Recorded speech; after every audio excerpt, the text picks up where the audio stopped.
from Fightful. It's pretty major. So major that if I was available earlier today, I would have done a video on it. But sadly, I was actually out today of all days. So I wasn't at home and able to do a video on it. But I'm here now. Hello. But yes, the news, for those of you that don't know, I will just read it. If I don't feel like there's much of a spoiler, it's just quite interesting. So Bray Wyatt is going to be the focal point of SmackDown. We know what the mask is, so if you don't want to know what that is, then obviously avert your ears momentarily. But it says Bray Wyatt is set to be the focal point of SmackDown. We're told that the mask they're bringing for him to use is the Uncle Howdy mask. That's what it's being called internally. Now, I don't know if that's the one that we saw at the end of Extreme Rules. I don't know if that's the Uncle Howdy mask. But yes, whatever the mask is that we're going to see him, that's the Uncle Howdy mask. There are also plans to have the abandoned Firefly Funhouse set aesthetic. So that means the feel. Like, I don't know that this has been filmed in the Firefly Funhouse. I don't know if this is backstage. I don't know if we're going to see all of it, but it's going to have the feel of that abandoned Firefly Funhouse. Again, it might just be part of it. It could be they have filmed it in the abandoned Firefly Funhouse. It could be that they've recreated it backstage, but just a part of it, just the bit we can see behind him. So we don't know quite what that means exactly, but abandoned Firefly Funhouse is going to play a part. So, yeah, some real interesting things there in regards to Bray Wyatt. The other things, just so you know, so that we can get into the chat, LA Knight versus Mansoor is a match tonight. Kofi Kingston against Sami Zayn is a match tonight. Sheamus, Ricochet, Solo Sikoa, Karrion Kross are in a fatal four-way. Winner of that will go on to face Gunther for the Intercontinental. MVP, Xavier Woods, and Shotzi are scheduled to be on the show, but are not advertised for the show yet. And there's going to be some sort of car crash stretcher job.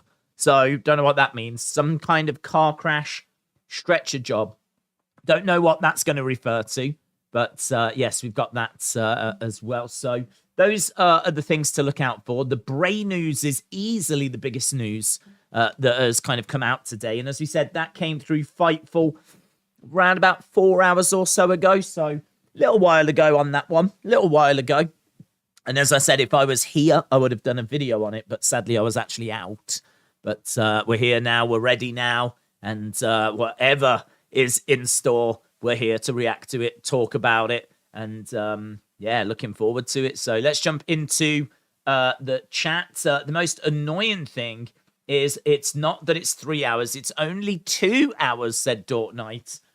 Has anyone else noticed the Twisted Sister song, Captain Howdy?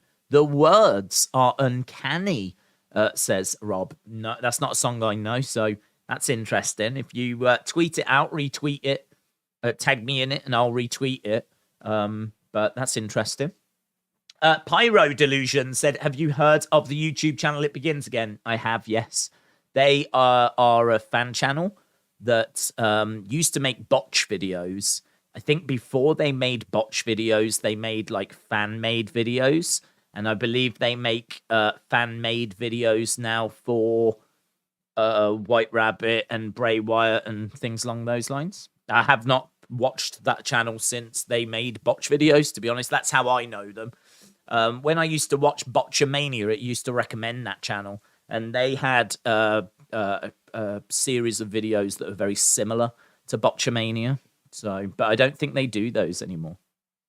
Hazard Talks Footy said, who else do you see Triple H bringing back? Personally, I would love it if they brought back Zack Ryder, as he would be brilliant under Triple H. Thoughts? Who do I see him bringing back? I feel like he's brought back a lot of people already. I can't say that I'm in a rush to bring really anyone else back at this stage. I feel like we need to just, start getting somewhere with the talent we've got. I don't mind if he brings back the Iconics. I think if we are doing something with the tag teams and women's tag teams in particular, I feel like the Iconics are a good team to have in that division. They're not meant to be like, the champions or anything like that. You could make them the champs, but I feel like they would be the comedy jobber team, really, that puts others over. And you need that. We've said before, you need that. You can't have everyone be at the top of the cards. I feel like Billie Kay was one of the best performers we've had, like entertainers of the past few years. I thought she did a fantastic job. I thought she was absolutely brilliant. So I was really disappointed when we got rid of Billie Kay. I kind of feel like the affection I have for Sami now, I had for Billie Kay when she was around. I really enjoyed her work. So yeah, I'd be down for the Iconics coming back, but I think Peyton Royce is having a baby at the moment. So I don't know. I don't know if that's one he would look at eventually. But as I said, I'm not sure we're in much of a rush at the moment. There's been a lot of people that have been brought back. Obviously, we just saw Gallows and Anderson return, didn't we, on Monday? And seemingly Sarah Logan on the way as well. So, Charlie, appreciate the support, my friend. Charlie Wool now, is it? Wool now? Is that how you pronounce it, Charlie? I'm really bad with names, so I'll stick with Charlie. I know I've got Charlie right. Charlie said, watching the Bray footage from Saturday, and I'm still in awe. Any improvement, do you think, on the debut? Any improvement on the debut? What does that mean? Does that mean could we have improved the debut, or will things get better than the debut? That's a tricky one to answer. I don't know that I could have improved the debut if I was booking it. I feel like it touched a lot of bases.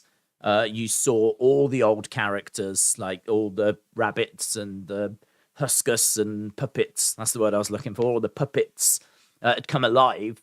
You saw the abandoned funhouse. I love how it's the TV screen that was kind of interfered with. That's great. And we've now seen that new character kind of interfering with Raw as well. So he seems to have the ability to hack in and interfere with, TVs and shows like Raw. He can do it during Raw. I'd imagine he can do it during SmackDown, whoever this is. Feels like it's Bray, but obviously we don't know. And I love the way that they connected it to the Funhouse. I thought that was very clever by having it on the TV. I've said before, the only thing I would question is the door. I don't really quite understand the door. There's theories that you can have for the door. There's plenty of theories out there as to why the door was there. And aesthetically, a lot of people have linked it with Brody Lee, and the blue light shining through the door is very similar to what it looked like when Brody was in AEW walking down that corridor. So there might be a little callback there. It could have been Bray stepping out of this other realm or something like this, but I don't know, the door just looks, I don't know, it felt a little out of place. I do understand, though. I said this the other day. If he walked from out back, it would make it seem like he was just another one of the guys. We don't see him walk from out back. We don't see him come from the gorilla position. He comes through this smoky door, and obviously, as you said, could have been implying that he was stepping out of a different realm or something. But to me, that's the only thing that I looked at and was like, I'm not 100% on that. I don't know really quite what that connects with. And there's theories easily. I've seen tons of theories onto what it is. But that's the only one that I was like, nah, I could have took that, could have left that. That was the only thing that I wasn't in love with. Let's put it that way. That's a good way of putting it. Love the puppets coming alive. Love the new mask. Love the abandoned funhouse. Love the who killed the world. I love that kind of creation. Love the new logo. The only thing that I wasn't in love with was the door, which is such a minor, nothing point. It shows how amazing the return was. I can't really find anything to criticize apart from a door, which I didn't even hate. I didn't even hate it. It's the only thing that I just wasn't in love with everything else. So, I would struggle to make it better, to be honest. Also, who's Bray going for first? Well, he's apparently on SmackDown permanently. we had a look down the list and we feel like it's going to be a Braun or a Bloodline or a Carrion. It feels like it's going to be one of those because, I mean, look, there's not many heels on SmackDown. I feel like he'll go after a heel, but heels that can take losses as well, because Bray's winning. Bray is not going to get into a feud with someone and not win. So if he goes up against Carrion, I'm sorry, boo-hoo Carrion, but you're going to be losing matches. If he goes up against like the Bloodline, different members of the Bloodline can take losses, and then ultimately, surely it leads him to Roman. So that's probably most likely. I don't think it'll be Drew, because Drew's a face. I don't really see why he would go after Drew. He might go after Braun. I mean, we've seen them feud before. They've obviously got a rich history. It would be, I don't know if people would find that a bit underwhelming to see him go back after Braun. So, I don't know. Everything seems to be pointing towards Bloodline, doesn't it? Everything seems to be pointing in that direction. And also great content. Charlie, really appreciate the support, dudes. Really appreciate it. Appreciate everyone joining us on this very, very exciting Friday night. As we said, legitimately one of the biggest weekly shows of the Raw SmackDown. I mean, this there's no false advertising or cheeky messages here. Bray Wyatt is meant to be on this show. I don't know if he's going to actually be in the arena or if he's going to give us some kind of segment like on TV screen, on the screen, but we should get some more answers. We should hear from him. There should be a reveal of a new family. There should be something of significance that we are going to be watching on this show. It feels huge. Add in the fact that LA Knight is back. Add in the fact that Sami Zayn is going to be in action and on the show, which is always great. Add in the fact we got an Intercontinental #1 contenders match as well. There's just so much. It's going to be great. So lots of excitement for tonight's SmackDown. Elliot said, do you think we're heading towards a trios title or Freebird tag titles? So many teams with OC, Imperium, Bloodline, Wyatts, Brutes, Legado del Fantasma, and Judgment Day. I don't think we're heading to trios just because I've never heard any rumors of trios in WWE. And also, apparently, WWE were going to do something the other day, and they stopped from doing it because they said that it would seem like they're ripping off AEW. There was something, I think it was Ronda wanted to use Lego in her match with Liv, and they said, no, you can't do that because AEW have done it recently, and it will make it look like we're just copying AEW. If you bring in trios titles, then you really are copying AEW because you've had 60 years to bring in trios titles and you haven't done it. And now, lo and behold, a few months after AEW bring them in, now all of a sudden you want to do trios titles. So I've heard no rumors of WWE bringing in trios titles. And if they are concerned about looking like they're copying AEW, this would be a bad move because this would really look like they were copying AEW. So I'm going to lean towards no. I think all these teams are designed for good old faction wars, if you will, Survivor Series.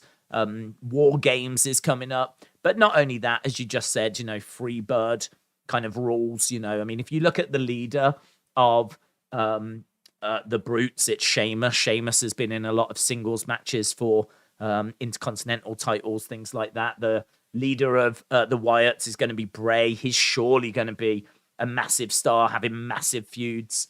Leader of the Bloodline is Roman, who is, champion. Leader of Imperium is Gunther, Intercontinental champion. Leader of OC is AJ, who should now hopefully get a push. So I think you'll see a lot of Freebird rules. I think you'll see a lot of tag teams, and I think the leaders are the ones that will be used more for mid-card belts and WWE Universal, all that kind of stuff. So good question though. Kyle Holmes, shout out to you, my friends. Appreciate the support. Hope you are well. Put a message. I would have read it. Alex Copley said, did you see Eva Marie? Do you think she could be a part of the family? No. And you know what? I was stunned. I was absolutely stunned. I have got no idea. And someone needs to explain this to me. Like, I'm being honest now. Feel free to explain this to me. Why did people get so excited about that clip? I cannot explain it. I have no idea why a video clip of Eva Marie throwing a Lily doll into a bin, how did that get the coverage that it got? How did it manage to get over 350,000 views? How did she trend off that? Like, did people genuinely look at, was it because it was such a horrifying idea that people shared it? Is that what it was? Because I legitimately have got no idea. I mean, surely no one was sat there thinking, oh my God, she's really joining. Surely no one was thinking that, because she doesn't even have a contract. She's not with WWE. She is so far away from what you would have in a Wyatt family. It becomes comical. And I don't know, she's clearly doing it for like Twitter clicks and likes and follows and attention, basically. So, I mean, I must admit, I looked at that. Someone sent it to me and I was like, oh, yeah, okay. Like, fair play. She's trying to get a bit of attention out of it, whatever, right? And I moved on with my day. Didn't pay it any more than that. I kept getting sent it. I must have been sent it 50 times, if not more. And I'm not even downselling that. I mean, it was in my DMs. It was in my notifications. You might want to see, people going, you might want to see this. And it was like super serious and everything. I was like, are we really believing that Eva Marie is going to join the Wyatt family? Why would we believe that? Where's this come from? I don't know. I am genuinely intrigued. Genuinely intrigued to see as to like why this trended and why, because something happened. Like, it blew up, man. 350,000 people watched that clip. I couldn't get my head around it. I don't know what happened. I don't know if everyone just lost their mind or something, or maybe, as I said, maybe it was just such a joke that people were like, oh, have you seen this? It's pretty funny. Could you imagine? Maybe there was like a bit of that going on as well. No, not a fiber in my body thinks she's coming back to WWE. I think she got a Lily doll, threw it towards the bin, put Bray's logo at the end, and uploaded it as a video. And then for some reason, 350,000 people watched it, shared it everywhere. And I cannot explain it. I can't explain it. It's amazing. The power of social media is amazing. And it's when you see things like that. I'm not being funny. I'm being honest. It's amazing. It's amazing. The power of social media is amazing. Like, she got a doll, threw it in the bin. It didn't go in the bin. We didn't even see if it went in the bin. She put Bray's logo at the end, and 350,000 views. And I don't, like, tons of likes. She trended. It's amazing. So, listen, fair play to her.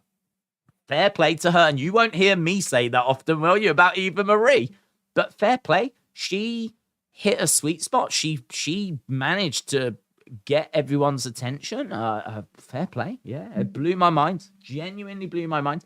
And when I saw, like, this was not going away, I made a couple of jokes on it. So the first one was, I put a comment saying, we can't see if this goes in the bin or not. Because she said, if this goes in the bin, I'm coming back. And it cuts before you can see if it does. I said, we can't see if this goes in the bin. Sources tell me it didn't. By the way, I'm sources. That was my first one that I put out, right? And then my second one was like, Eva Maria's uncle Harper makes a lot of sense when you think about it. And then I ended it with, said no one ever. So again, I put those couple of things out, but I must admit that was hours and hours and hours after I'd first seen that clip. Because when I first saw it, I don't know, perhaps I'm too dismissive. perhaps I look at things and I too quickly dismiss them. I don't know, but I always feel that with social media, a lot of Twitter, Instagram, TikTok, things along there, if anything that's teasing towards something, I largely dismiss it. I mean, there might be the odd thing that grabs my attention, but I largely did. Obviously, if Bray puts something out that's like cryptic, then you read into that. But if I don't know, Kurt Hawkins is gonna. Someone sent me a picture of Zack Ryder who had a QR code on his tights, and they said, "Are you gonna do a video on this?" No. Because he's got a QR code on his tights, and that's it. Like, there is nothing connecting Zack Ryder to like Bray Wyatt, nothing to suggest that he's coming back. What wrestlers are doing, and rightfully so, I am not criticizing, rightfully so, is they are jumping onto this White Rabbit, Bray Wyatt return hype, and they're trying to, get attention out of it. And I do not blame them for doing that, because look, as we just said, look at what it did for Eva Marie. It was fantastic for her. Well, that is the best reaction I have seen for something that I just don't think is connected to this. Like, she has managed to garner the most attention, and she's not even signed with WWE. She did a fantastic job at it. Fantastic job. I know we spent a long time on that, but that is actually one I wanted to touch on. That was one that I really did want to go through. Excellent question. Kyle said, I joined the membership. Much love from Seattle, Washington. Shout out to you, buds. Appreciate it. I don't know if I read JP's. I need to try and get to... JP's isn't there, no. I'll see if I can find it. Unless JP, if you're still around, put in the chat what you said and I will read it. But by the time I finish my chats, I go up and they've gone. Kyle said, join membership. Much love. Seattle, Washington. Very cool. Shout out to you, my friend. Shout out to you. I want to get to DK. Let's see where DK is. DK said, gobbledygooker in Wyatt 6 or we riot. Gobbledygooker in Wyatt 6. Dark Knight said, is there any way in a million years Undertaker could be a part of Bray's faction? A small part at some point, or will that never ever happen? I think I might go on record to say that will never ever happen. I would never want to go 100%. To be honest, I still wouldn't go 100% on Eva Marie not coming back. Because how can I be 100%? How can I sit here and 100% say anything, yeah? I mean, all I can say is I'm 99.999% she is not going to be a part of the Wyatt family. And I'm 99.999% Undertaker won't be connected with Wyatt 6, mainly because he's retired, he's done. The only reason as to why he would be connected now would be if he was to make a one-off appearance, like come out to wave to the crowd, maybe promote something, and then he gets attacked.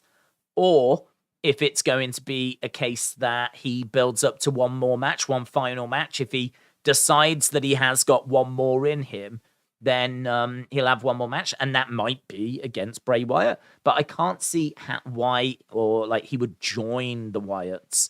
I can't see them like teasing a higher power and it turns out to be the Undertaker type situation. I can't see anything like that. Again, I can't sit here and say 100%. No one can, but there's just nothing that seems to be pointing in that direction. There's no rumors of it. He's done. We never even see him. I think his body's pretty banged up. I don't think he's going to be having any kind of matches anymore. I think he's done. I think he's genuinely done. And so, yeah, I've got to lean towards no. Brad Wessex, shout out to you, my friend. Appreciate the support. Appreciate it. Hayden said, how are you? I'm good. I'm really excited for the show. Really excited. Wrestling's just really exciting at the moment. It's difficult, actually, to kind of do the streams as we normally would. Normally, we would be like, kind of kicking back and, I don't know, telling jokes. We did a whole stream the other day where we were doing chat up lines and all that kind of stuff. But the only reason we could do that is because I think that was NXT. Like when it comes to Raw, when it comes to SmackDown at the moment, it's just so full on. I mean, so much to talk about, so much going on. There's just no time to like really do anything other than just chat about what we think we're going to be seeing. So yeah, it feels all like quite not intense. I don't think intense is the right words, but it does feel very full on at the moment. Let's put it that way. Feels very full on. Feels like there's a lot to talk about. It feels like there's more to talk about than time we have to talk, which, you know, it's crazy because we start an hour before. And honestly, I reckon I could do 2 hours before. So trying to get everything in is a bit tricky. Right, let's try and go down. I don't know if JP was there. Did I read JP's? Let's have a look and see. Wrestle with Andy said Wyatt 6, Bray, Dink, Eva Marie, Linda, Jim Duggan, and Dancing Shanky. Do it. Buckets. Retribution said, I'm assuming you're doing the boxing. At least Shields Marshall. It's definitely going to finish for the main event. And the plan is that obviously once we're done tonight, I will set those streams up. I didn't want to set up the tomorrow ones before I'd set up tonight's because I was a bit worried they might get in the way. And tonight is obviously a big show, SmackDown. So I am doing Shields Marshall.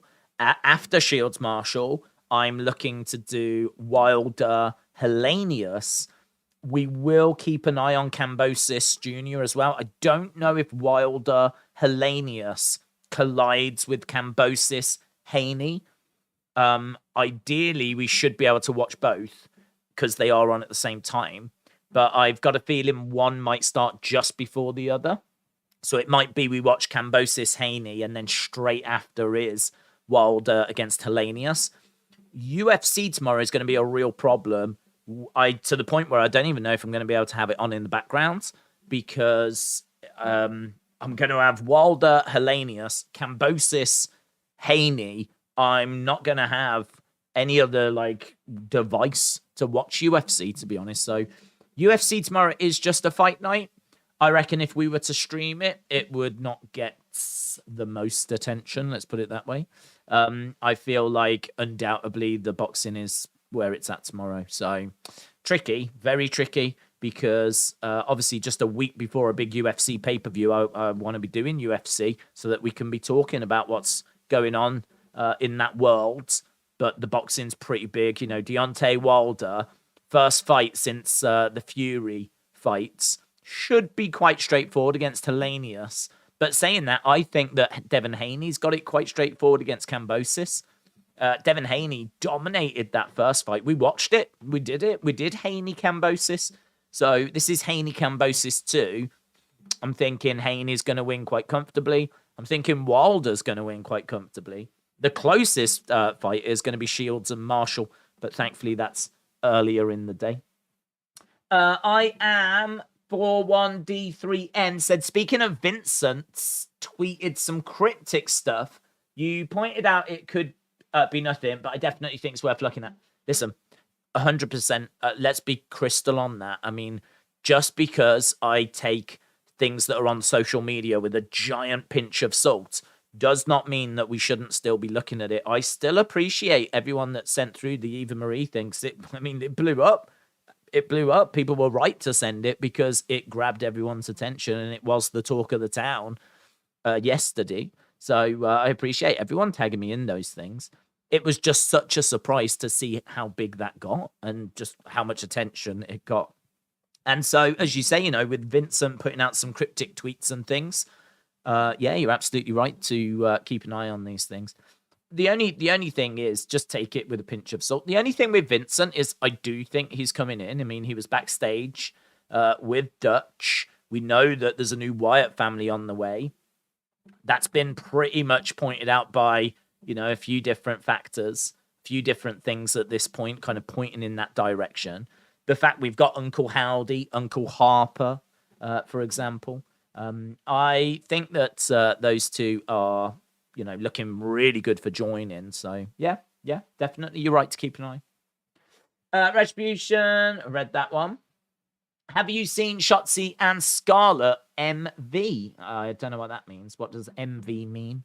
What does MV mean, Tony? Ryder, Hawkins, Chelsea Green. That's what I want as a return, said Hawkins Jr. Fitz's production said, I pray no more Goldberg matches, but I think a banger of a match will be Lesnar versus Lashley. Moldy said, LA Knight is going under the radar. I'm excited for him. Let me talk to you. Yeah. I'll be good, that will. He's taking on Mansoor tonight, which should be a win, of course, for LA Knight. Great talent. Used to watch him I didn't watch him in Impact and TNA. I watched him I was aware of him, but I watched him in NWA. So when we were doing our NWA Power kind of Tuesday night streams, they were, I've said before, it's crazy. I mean, you got Ricky Starks, you had Eddie Kingston, you had Thunder Rosa, Camille, who's still there doing great stuff, Nick Aldis, of course, doing great stuff, but also we had Eli Drake, and we had who's LA Knight, and he was fantastic then, really enjoyed his promos and everything. Great talent. When he came into NXT, there was a real buzz around him. I think they did some pretty good stuff with him. Some of it was a bit miss, to be honest.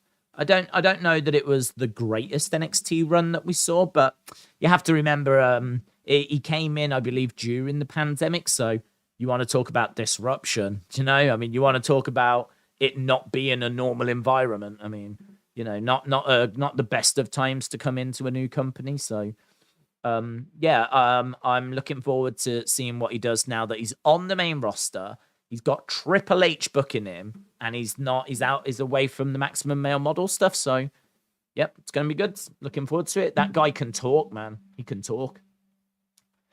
JP, shout out to you, my friend. JP said Bray versus McIntyre. Face McIntyre is getting stale, and he should take some time off. Come back at the Rumble as a heel. That's great. That's a great shout, because I feel sorry for McIntyre, because it's hard to know what you build him up for now. Because, I mean, I feel like him main eventing a show in the UK and falling short in that main event, like, it's hard to see where he goes from there, because there's no event that can follow that he can be built up for where he can win a title. If he's winning the title, he's winning it at Clash, right? Clash at the Castle. He didn't, so that's it. Do you know what I mean? I think we all knew he would not get another chance at like Extreme Rules or Survivor Series, because if they were going to put the belt on him, you do it in front of his fans in such a historic event. Yeah, you do it there. So I think that one was like that was a big blow for him, because built him up, and now the only way to go is down, to be honest. He went into a good feud, or a decent feud, with Carrion. I thought his match with Carrion was quite good, actually. I was quite impressed with their match at Extreme Rules. So certainly he's not in like an awful place. It's not like he's in catering or having matches with Shanky or something like that, So it's not like we've completely abandoned him, but it definitely feels like we need to do something now to build him back up for something. Don't know what that is. I don't know if that's Survivor Series and you put him on a team. I don't know if that's the Rumble and, you turn his attention. I know it's a good few months away, but it's not that far, in all fairness. It's not that far, I mean, obviously we're coming up to the holiday season. As soon as we're out of that, I mean, it feels to me like once you get to January, I mean, it's just the end of the month, isn't it, till Rumble? So, yeah, I'm not sure what we're doing with him or what we're building him up for, but maybe a heel turn could be interesting. Heel turn would help Bray as well. It'd give him someone else to go after. So that would be interesting. So, yeah, I don't mind that. Wrestling Jeebus, hello, my friends. Hope you are well. Wrestling Jeebus said sources say that Days was supposed to be in Wyatt 6, but he's too far, too famous, and everyone would miss the live streams. Have a great show. Well, listen, all I can say to that, my friend, is that your sources, I mean, literally could not be more wrong. Could not be more wrong. I don't know if you've got that from Meltzer or where you've got it from, but I think there's actually petitions doing the rounds to shut the live streams down. So I think you're quite wide of the mark there. But no, I appreciate the support, my friends, and Hope you enjoy SmackDown. I can't see how you won't, to be honest. It's going to be an amazing show. I've already convinced myself this is an amazing show. Bray Wyatt is going to be all over it. There's going to be an abandoned funhouse. We're going to get some answers. I do not need all answers. I don't need to know what the new character is. If there's a faction, who's in that faction, who's his target. Like, I don't need all of that. Just give me some. Give me some. Just give me something that we can talk about and get lost in and theorize on. And that's what people enjoy. And that's what I enjoy doing as well. You know, I've loved these conversations that we've been having about like all the different theories and thoughts. And, well, what if it goes this way? What if it goes that way? Do you think this will happen? Do you think that will happen? And, you know, just kind of gathering that information, seeing what people are saying, trying to make your mind up as to whether you think it's going that way or not. You know, sometimes it might surprise you. Sometimes it might go in a direction that you thought it was going to go in. And it's just the whole journey is so interesting. So, yeah, I feel like we didn't really get to take any steps forward since Saturday, which I know was not that long ago. But, like, there wasn't really much on, like, Raw. I mean, Raw was basically, you know, I'm coming on Friday. Wait till Friday. So we've managed to get to Friday, and here we are. So, yeah, looking forward to tonight. And Wrestling Jeebus, as I said, hope you are as well, my friends. Let's go down. We've got Kyle. Kyle Holmes said, thoughts on Wyatt Roman Rocket Mania. Wouldn't do it. Wouldn't do it. I wouldn't do it because I might be in the minority here. I'm quite happy to admit if I am. I think that triple threats are worse than one-on-one matches. If someone was to say to me, do you want to watch Rock versus Roman, or do you want to watch Rock versus Roman versus Bray?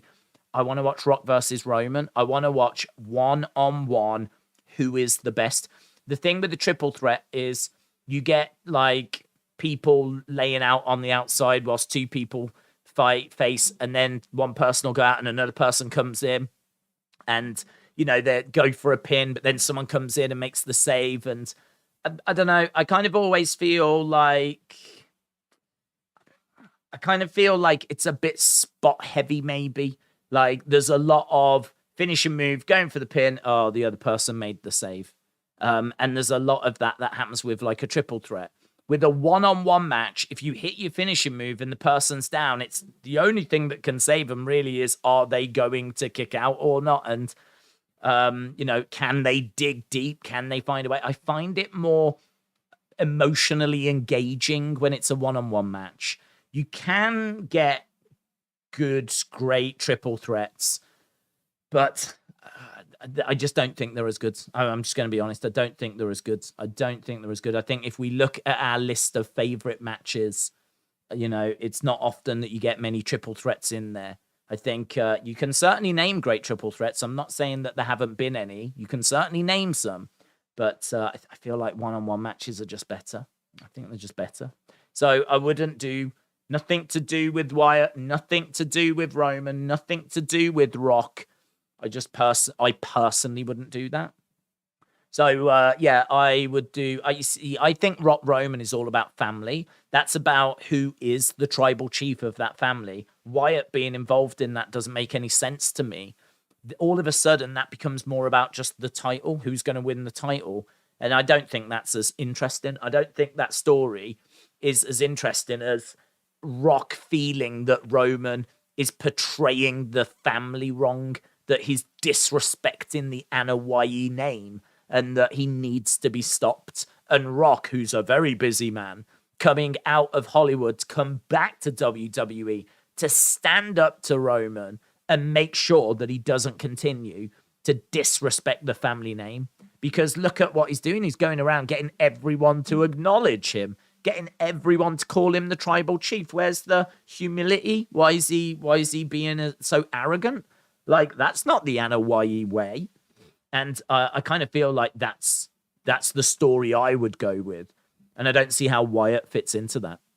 So for a few different reasons, I personally wouldn't go that way.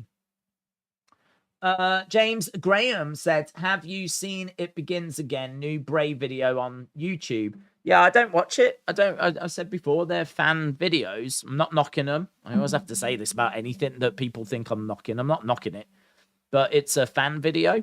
That channel makes fan made.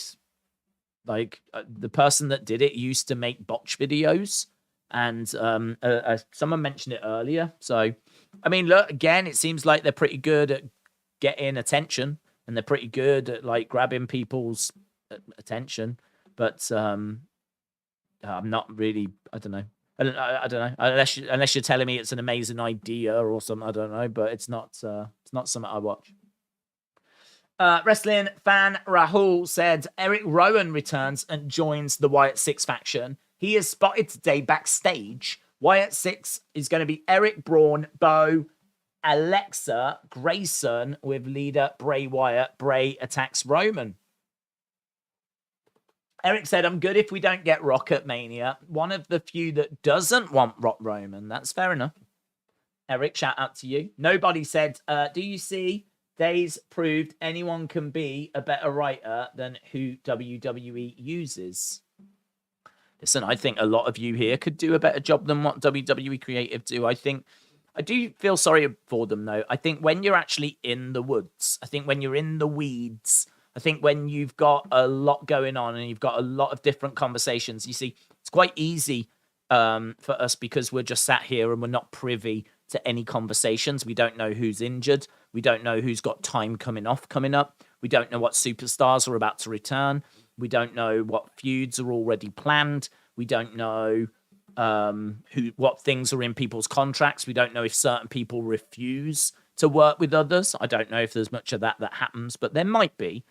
And if you was to have to then factor all of that in to try and then create a story, that's a lot of noise. And I think it's quite easy to sit here and go, "Why don't you just do this, this, and this?" Well, there could be about 20 different reasons as to why you can't do that, and that. And we're just not privy to them. So, yeah, I don't know. I do feel a bit sorry for creative. I feel like their jobs are a little trickier than I think we give them credit for. But I do also think that they do successfully botch things on quite a consistent basis. So I don't know how much sympathy I've got, but I do believe that a good chunk of us here could do a good job if we were in there. A part of the problem is, seriously, they do not hire people that watch the product. They hire or have hired people that write TV. They want people that can write drama. They want people that can write comedy. They want people that can write storylines. It doesn't really matter if they know the wrestling product or not, because you'll get used to it. You'll learn it. But right now, we just need to know, can you write good storylines?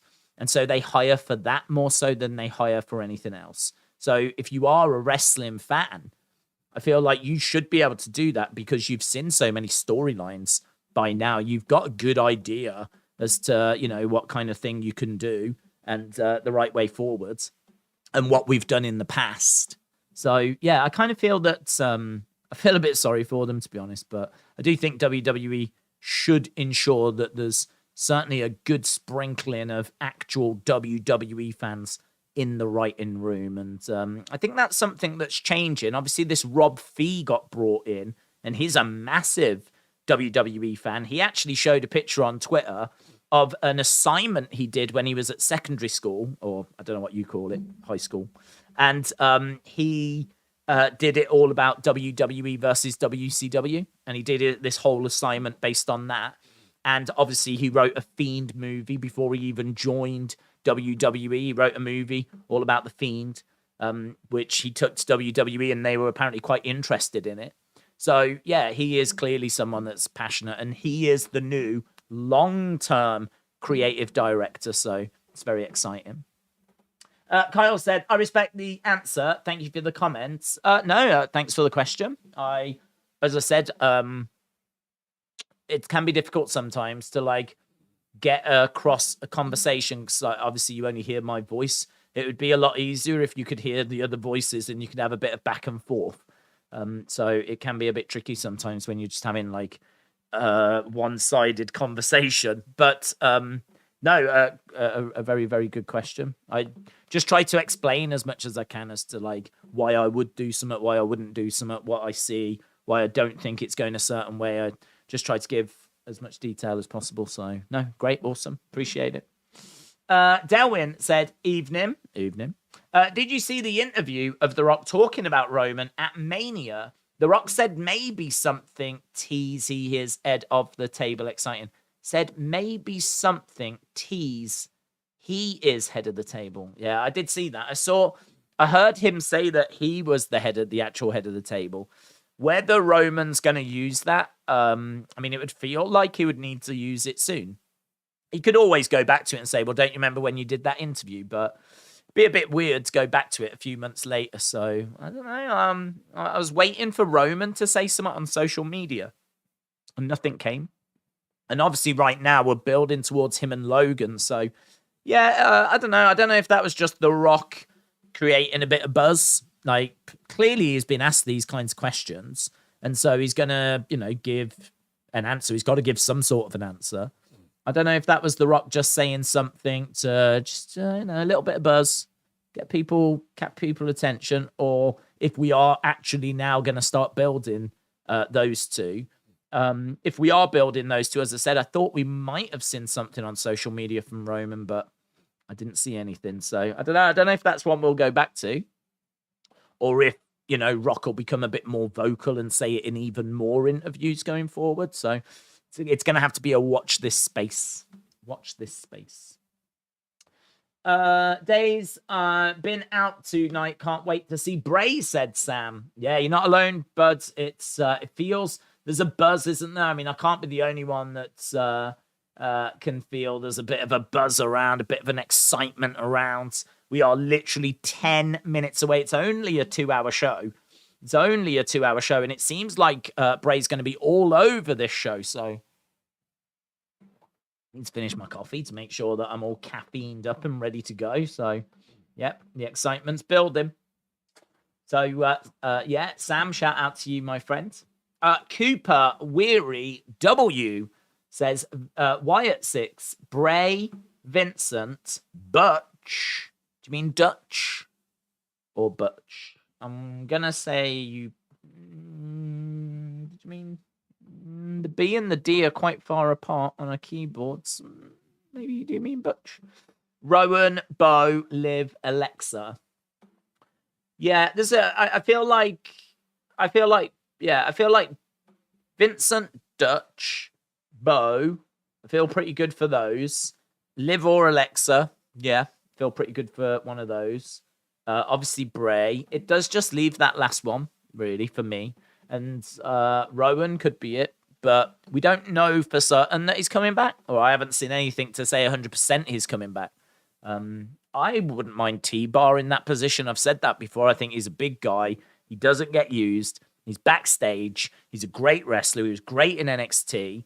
I think you could give him some sort of mask or something. You could shave his hair or do something with his hair. You could do something that makes him fit. I know he doesn't have like a big bushy beard or whatever. Maybe he could grow one. I don't know. But I'm sure you could do something to make him fit in with the Wyatt family. Certainly lose the T-Bar name. But yeah, you got to do something with T-Bar. He's a great wrestler. It's criminal that we're not doing anything with him. It's so bad, I actually don't know if he isn't just injured. I don't know if he's not just got an injury and what. I have no idea. We just don't see him.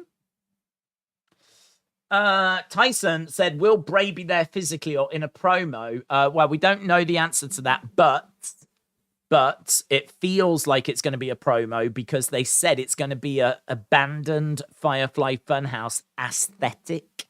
So that means like the feel of it is going to be abandoned Firefly Funhouse. I don't think they're doing that in a ring.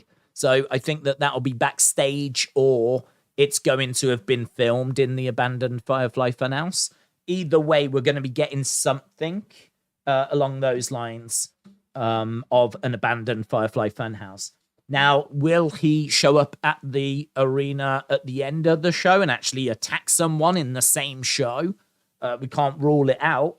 So my gut feeling is that he probably is going to be at.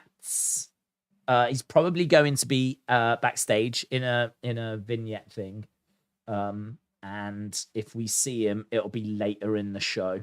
Because apparently he's all over this show. It's potentially more than just one segment. So that's something else to get excited about. Ernesto, shout out to you, my friend. Ernesto said, my landlady just got a new, faster ISP. You've never looked crisper. Hashtag HDays. ISP. What's that? Internet service provider. Very good. Very good. Mine's terrible here because I'm in the countryside. So it can be a bit wobbly at times. By and large, it's good enough for us to not have any issues. But you do get the occasion where it like dips out, comes back again. So we do sadly get affected with a little bit of lag from time to time. But yeah, hopefully that hopefully does not happen tonight. Right, where are we? Let's turn this down. We're getting closer. So, yeah, Ernesto, shout out to you, buds. Retribution said, when can we have you in 1080p again? I don't know that we'll get back there, to be honest. I don't know that we'll get back there. The only thing I will say is that if you do look at your settings on YouTube, it seems to automatically change them to like 380 or 420. I've been on videos that have looked not that great. I haven't really thought about it. But if I do think about it and actually look at the settings, the auto seems to be at like 320. And you can actually increase it to like 720, 1080 or whatever. I think this goes out at about 720. I think this goes out at 720. To be honest, if we go above that, it's going to be too wobbly. I don't know. It's nothing to do with the PC. PC can absolutely do it. Easily, but it's the Wi-Fi. The Wi-Fi is just not strong enough to maintain it, so it's one of those. We have to drop down the quality to have a more consistent stream. Tyson said, when do you think Bray's first match will be and against who? It's hard to not look at Crown Jewel. He's got to be at Crown Jewel. I feel like he's definitely going to be there. I feel like he's definitely going to be at Crown Jewel, but it's really hard to see how we're going to book him an opponent. I've said before, how are we going to introduce everyone and like book him against someone and build that and talk about his new characters? We need to talk about where he's been. We need to talk about what his mindset is right now. We need to talk about a new family. We need to introduce them and find a little bit out about them, but also be building a match at the same time. Like, that's a lot. That is a lot. And it might not sound a lot, right?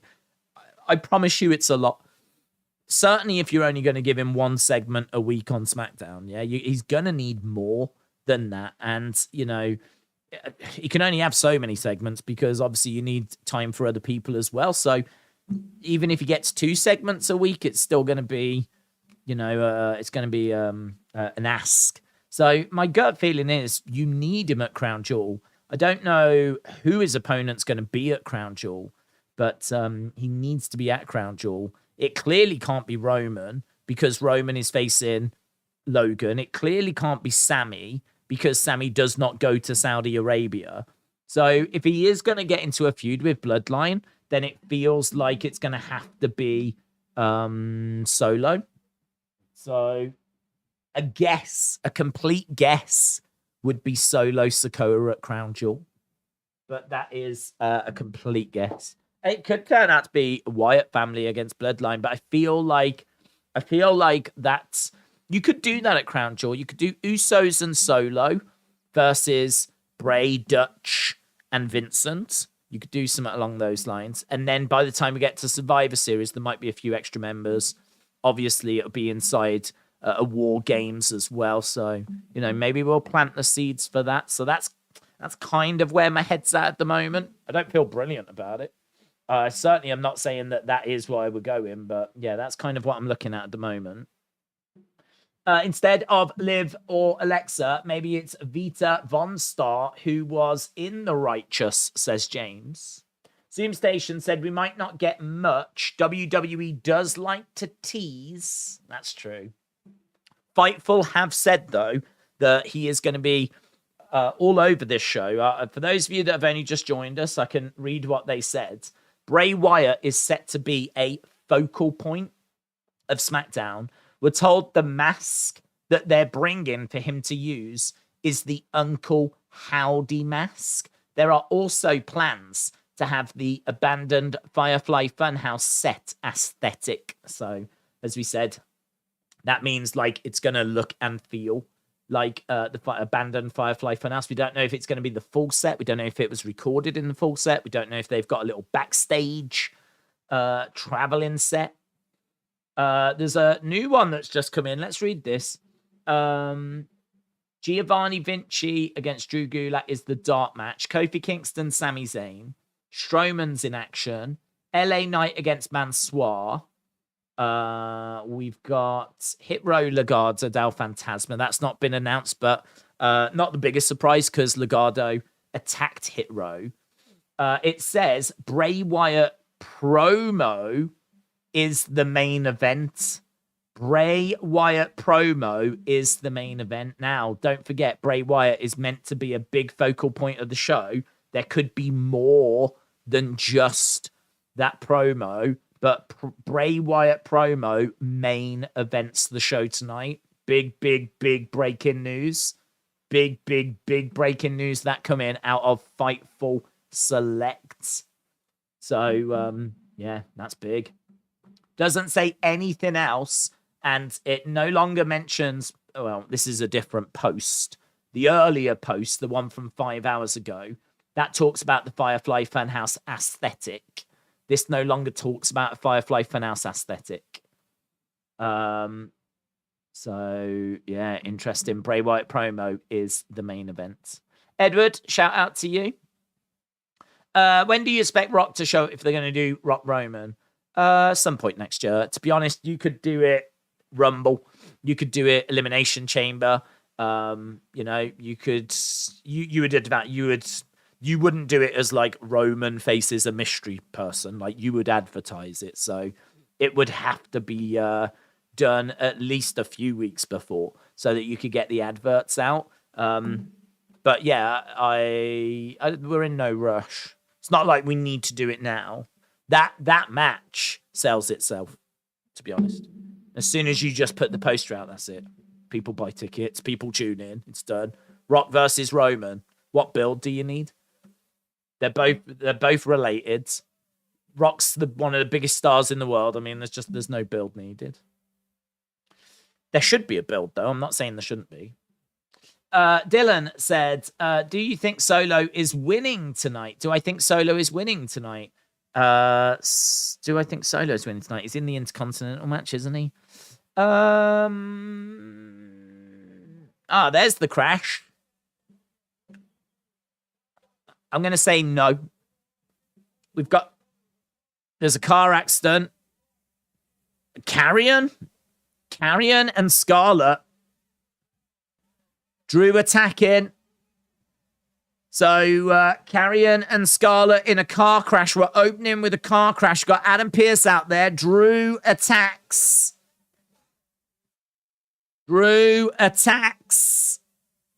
So, quite an exciting open. So, we've gone straight into the action here. He's opening up the car. He's going to slam the door in Carrion's head. He was going to, but this is just the beginning. Well, that's true because the show has only just started. So that is true. That is true, guys. The show has just begun. So there we go. We had Drew beating down on Carrion. Car crash to open the show. Drew's going to replace him, and we're going to get Drew versus Gunther at Crown Jewel, said Marcus Raulzer. Drew versus Carrion in a parking lot brawl, said Larry. BBB Yipsy, shout out to you. Hope you are well.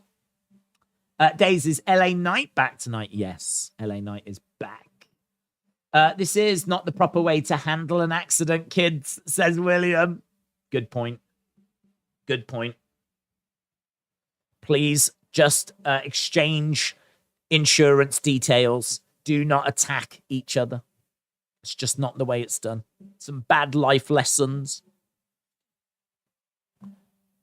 Are you ready? I mean, you've got to keep your eyes peeled. We might get a QR code that teases Bray in the main event. Just having a look at, we're in New Orleans.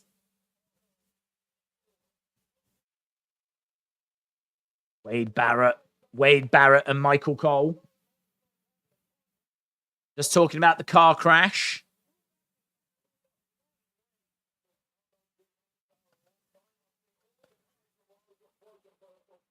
I've known Drew McIntyre a long time. I've seen his highs and lows, says Wade Barrett. Just showing what happened at Extreme Rules. Of course, this is the first SmackDown following Extreme Rules where Scarlett would come in and she would spray pepper spray in his eyes. We might see a QR code tonight, said Joe. But now they have officials there. I'm over QR code, said Blue Mercy Studio. Yeah, it's hard to know. Hard to know if we're going to get any more or not. There could be one, and it might just point towards the main event. There was one on Raw, which was fine, actually, because that really was not that deep. And it was good. It was good. It gave us something to focus on. Here is Bray. Bray Wyatt returns. Up next. That's going to be the video package, though, isn't it? That'll be the video package. Oh, they got me. Bray Wyatt returns up next. And then they bring out the New Day. Guys, coming next is Bray Wyatt. Oh, no, it's the New Day. It's the New Day. Right, Kofi Kingston versus Sami Zayn.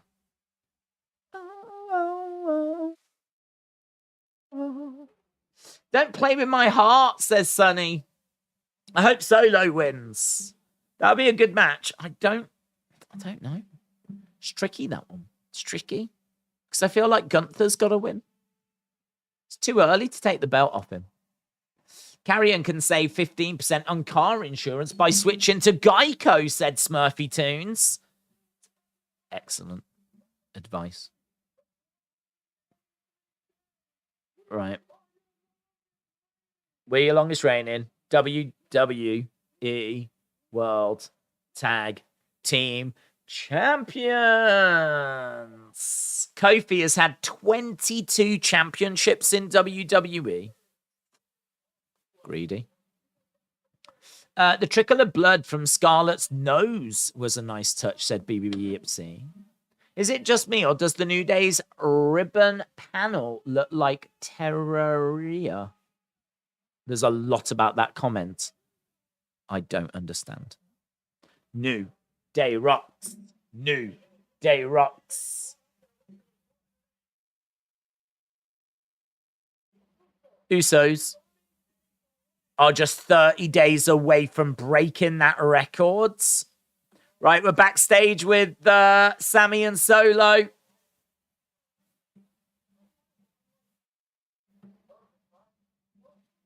Is Jay.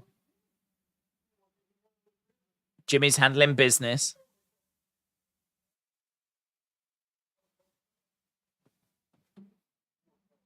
Real family. Jay's still upset.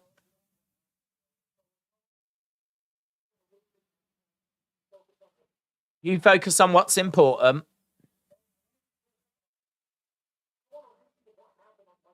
I don't want a repeat of what happened on Monday.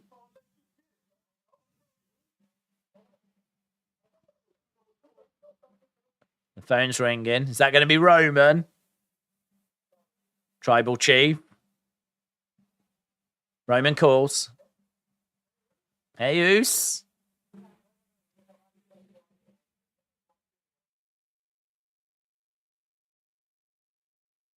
Personally, I think he could have done summer.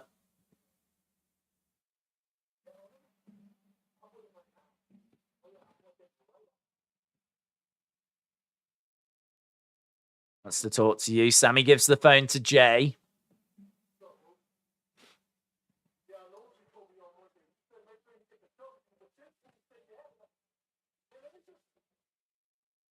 Okay, so Roman's having a go at Jay for not helping Sami get the dub on Monday.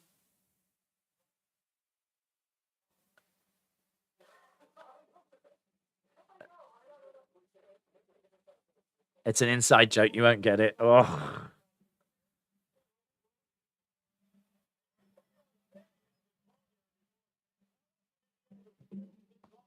There we go. Right. So Sami making his way out. So basically, Roman calls and asks Sami, could Jay have helped you at all? And he was like, well, actually, yes, I think he could have done a bit more. And Jay's like standing there. He's like, hang on. He wants to talk to you and passes the phone over to Jay. Roman then basically has a go at Jay. And then the phone gets passed back to Sami and they share a little inside joke. So things are going all right for Sami at the moment, but hopefully Usos will break the record. I don't see them losing this month, said MJF. Yes, my tribal chief. Yes, my tribal chief, says Ravi Toons. Jay will beat Roman at the Rumble for the belts. So Sami Zayn against Kofi. Definitely worth keeping an eye on the show. Bray is meant to be a focal point of the show. We have found out he's going to be in the main event. He is believed to actually... Oh, I'm guessing if it's the main event, I can't imagine we're all going to turn to the screen. So, I don't know. We heard about a Firefly Funhouse, empty Firefly Funhouse aesthetic. Maybe they're going to make the ring look like... Maybe they are going to have the inside of the ring look like the empty Firefly Funhouse. But then the people behind won't be able to see. How are we going to do that? You can't put a big backdrop with the door and the window and everything in because the people behind won't be able to see. And then they'll start chanting and making noise and they'll hijack the segment. So unless we're not doing it in the ring, we're doing it in the entranceway. Maybe. Perhaps we've got a Firefly Funhouse set we're putting in the entranceway. Or maybe we just haven't got any Firefly Funhouse set at all. And maybe it was just wrong information. I don't know. I'll have to wait and see. It's Sami Zayn or Sammy Guevara, the two Sams, said Larry. How far out do you think storylines go? I've always been curious, said James. Apparently, they've got Bray planned all the way up till WrestleMania. That was something I read yesterday. They know what they're doing with Wyatt 6 up until WrestleMania. So, yeah, I think they've probably got WrestleMania sorted. Largely, it's in place. They've got a good idea of what they want to do. Beyond that, there's probably some sketchy plans, but nothing really fleshed out. The thing is, you can't go too far in the future. You can't have it like planned to next year's Survivor Series because injuries always crop up. You know, people leave, people come back, plans change. If you planned it too far in advance, then you just wasting time, to be honest, because plans change so much and things change so much. It's hard to plan too far in advance. But I think you would definitely want to have a good idea of what you want for WrestleMania and maybe even some plan Bs as well in place. It's listed as in-ring, said Scott. There we go. In-ring then. So it can't be a Firefly Funhouse aesthetic kind of a thing then. Unless they're going to make the ring feel like an abandoned funhouse with just props and no kind of back set or something. I don't know. I really don't know what to expect. But that's good. That's exciting. Zayn is the honorary Uso, and it's as good as Owen and Jericho, says Gethin. BBB Yipsy said, what do you think if Shayna joins Bray's faction and use that to go after Ronda? That could be interesting. I mean, I don't hate it, but I feel that there's maybe others that fit a little better. I feel like I don't hate it. I don't hate Shayna joining. But Liv feels like she fits a little better, believe it or not. Mainly because we know that she lives with Bo, and I think she's already had a title run, and it would be very interesting to explore her kind of darker side. So I'm not against that. And Alexa, of course, that she's got to be in the running. And I think Nikki ASH as well, I think should be in the mix. And you might even go Shotzi. You could go that way. So I'm not against Shayna, but I don't know that she needs it if she's going to go into a feud with Ronda. I feel like a Shayna-Ronda feud is probably going to be very MMA focused. You know, they were both in UFC. Both love grappling. They're both legit. I kind of feel like the story might focus on that. Right, we should be going back to the action. We're 13 minutes into the show. And Sami versus Kofi. 1-on-1. Back from commercial break, said Hayden. Liv going to the dark side, says TJB. Right, we know that Roman wants Sami to get a victory here. We've got Xavier on the outside, and we've got Jimmy on the outside. Shayna Ronda needs to happen at Crown Jewel, said Harith. Liv is getting buried, says Pagminion. I would like Eva Marie in Wyatt 6. Let's see acting chops, says Jim. Sami dancing in ring. Bray is about to have the best promo ever, says Philip. Well, you know, every word is going to be poured over. Every sentence, every word. I mean, people are going to be looking into his old tweets. They're going to be looking into references for films. They're going to be looking into if anything connects to Dante's Inferno. It's just, you know, it's going to be intense, isn't it? Don't bring Eva Marie anywhere close to WWE or Wyatt 6, said Harith, as Sami collides into Kofi. Goes for the pin. One. Just a one count. This is not an easy match for Sami at all. This is former WWE champion, bona fide Hall of Famer, Kofi Kingston. This should not be a guaranteed win at all. Shots coming into the side of the head. It just feels like the story should be that Sami should get close to a win or something, but like should lose. So I think Kofi will get the victory here, but at the moment, Sami is dominating. 1, 2, kick out. If you're a football fan, who do you support? I support Man United. Supported them since the early 90s, and I know they're rubbish now. You don't need to tell me they're rubbish now, I know. If they are doing this in the name of Harper, Braun needs to be in the 6, says Ghetto Kitchen. Eva Marie, top 5 greatest women wrestlers of all time. She got the moves, said British Soundboard Pranks. Okay, against the ropes goes Kofi, ducks underneath, double clothesline. Kofi goes down hard. Sami going for the cover. And kick out. So this match well underway. Sami loses. Jay gets in more trouble. Eva Marie is the worst ever, said Joe. Bottom 5. What's the point of having SmackDown if you have to wait a day to watch it, said Justin. What do you mean, bud? What do you mean? Did Bray cause the accident that happened to Cross, said Burger07? I don't think so, but I suppose you can't rule it out. I think it was Drew. Drop kick there by Kofi as Sami came off the top. New Day Rocks chance. Day Rocks. Jay is going to go to Wyatt 6. Eva Marie would be on my Mount Shushmore. Oh, that's very good. Shush. Very good, Larry. Will Cody come back at the Rumble? I think so. Trini, if that is your real name, hello. KOTV said, I think Jimmy Uso hit Carrion with his car. Jay said he was handling business, and that was the business. That's very interesting. KOTV, I really like that. I really like that.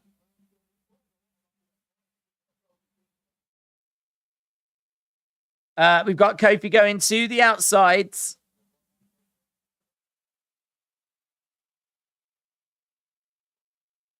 The only thing is, I don't know if it would be a good look having Jimmy crash a car, considering he's been done for like DUIs. I just, of all the people that you want to send off to do that job, if you're WWE, I feel like Jimmy would be the worst person to put into that position. Kofi going up top. Kofi perched. Kofi goes to the outside, comes crashing down as Xavier comes around to ensure that Jay can't get involved. As we go to commercial break. Anything can happen in Y&6. All you've got to do is believe, said Hawkins Jr. Jeff Hardy showed up for Bray and crashed. Shoot, imagine if they did. That would be messed up, said Harith. Boomer said, Eva Marie deserves some respect. All the hate for no reason. Mr. Clark said a few botches in this one. William said there's not enough low blows in modern wrestling. I think Jeff Hardy would be terrible too, said Toby. Yes. Usos are the DUI twins. Well, they could, for some reason, if they needed a new name, that could be the new name they go after. Do you think WWE should bring back Tough Enough? Yes. I can't see why. I mean, I don't know that you're ever going to find a massive star out of Tough Enough, but did MJF send a video into Tough Enough? I feel like he did. I have seen an MJF video where he is talking to WWE about being brought in. He's at home. He's young. He's young now, but he's obviously even younger then. I've got a feeling it was a Tough Enough application video that I think has found the light of day.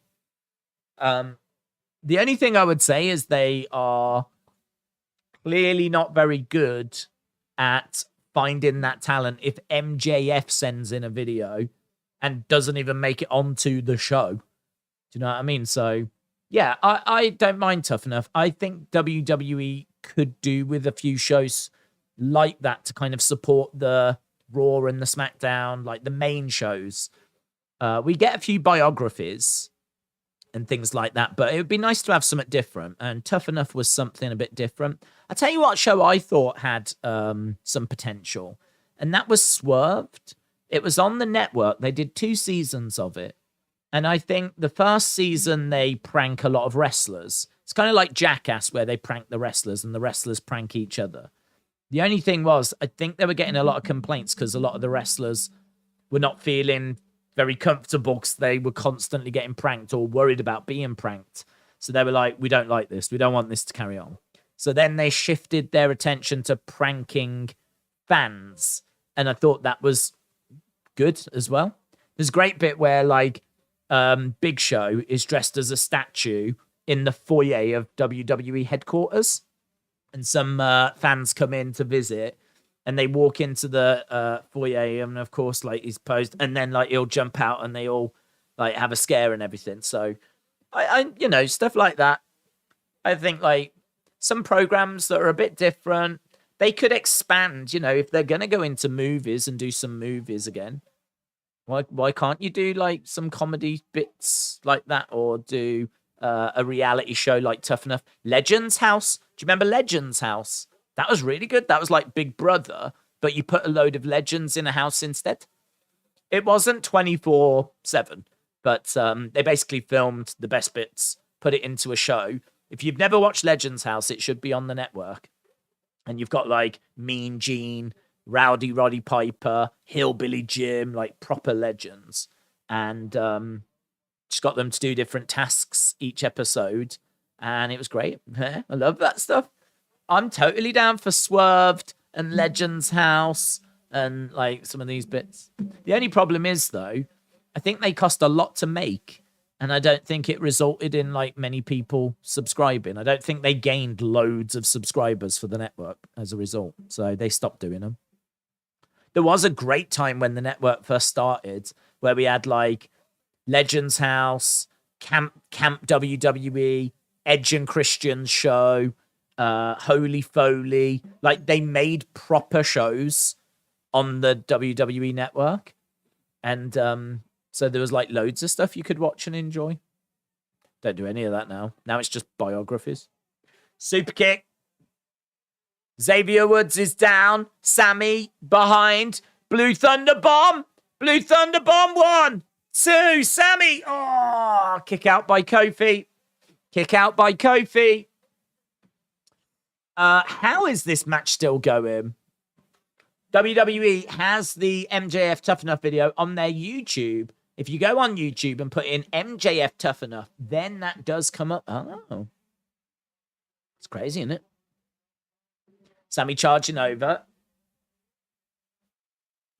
I mean, if anything, it just shows how rubbish they are at finding talent. That's basically WWE saying, we did have MJF apply, but we just didn't think it was that good. Kofi back in the corner. Oh, big strike. Jay goes down. Roll up 2. Oh, just a 2.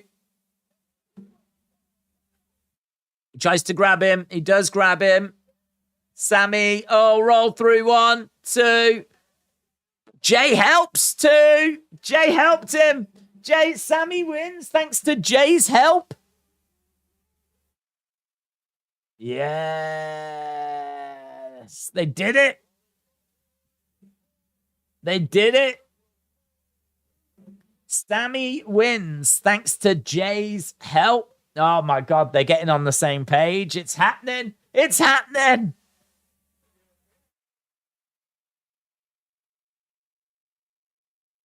Yeah. Where is this story going? Oh. Triple H is with some police. Then I really appreciate it. Triple H is backstage with Rey.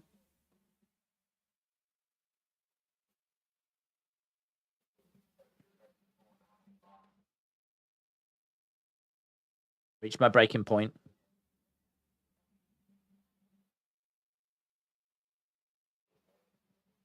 I can't see a way of moving forward.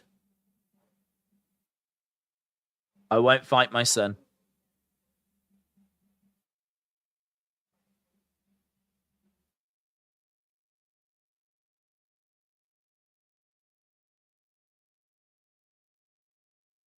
He is in pain.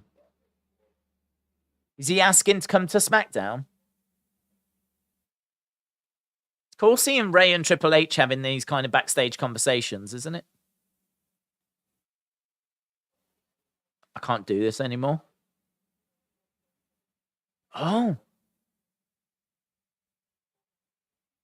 I wanted to look you in the eyes. Now you.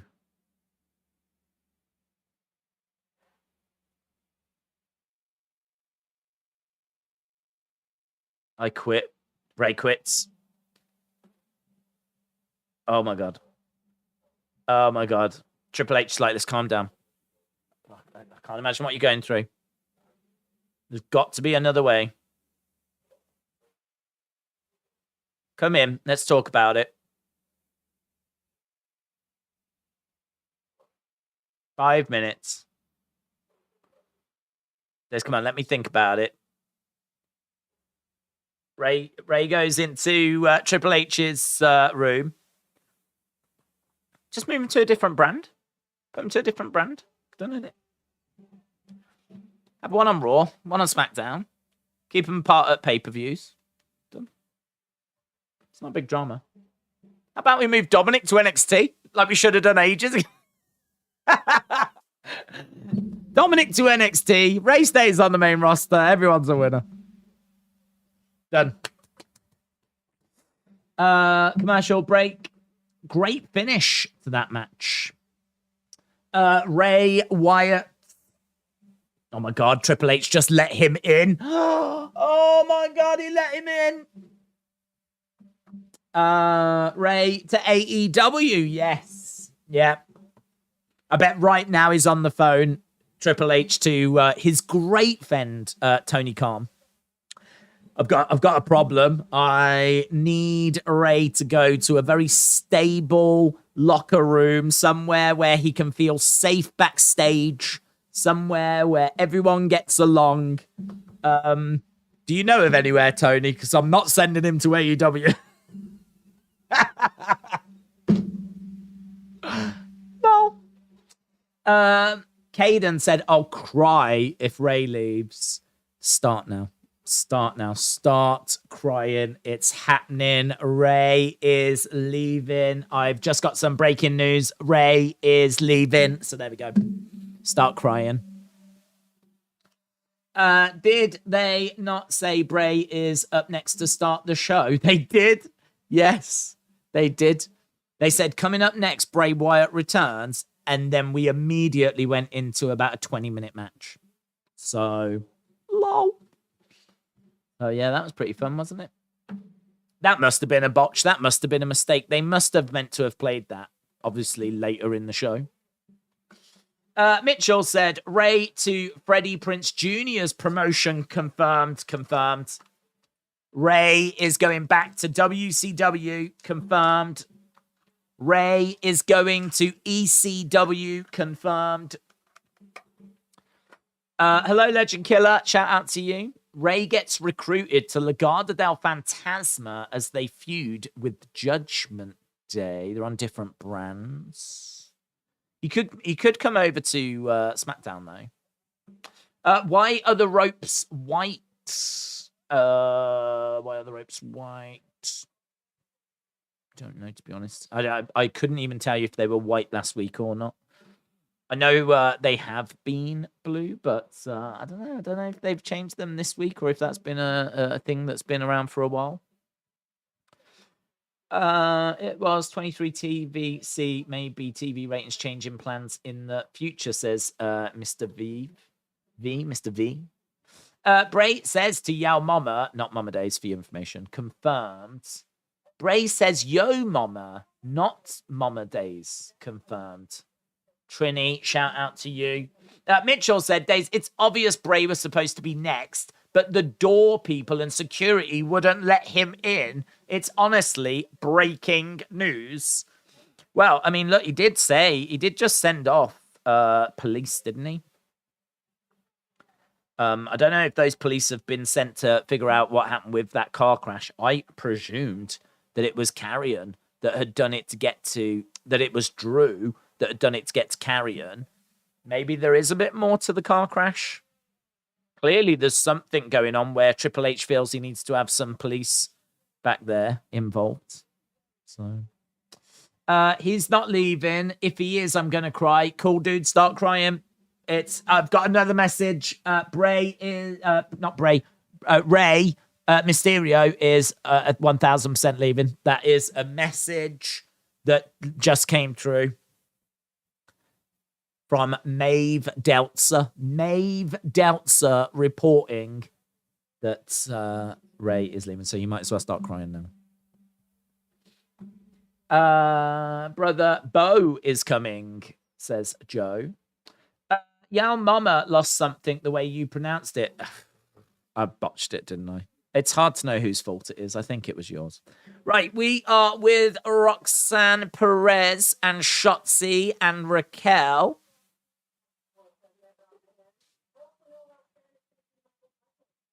I know Roxanne's facing my... Cora's changed.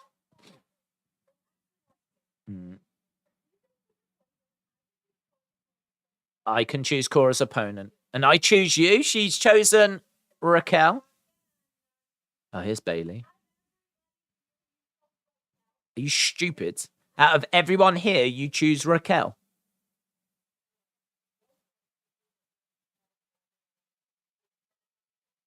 I was going to pick you, but you're not on a winning streak.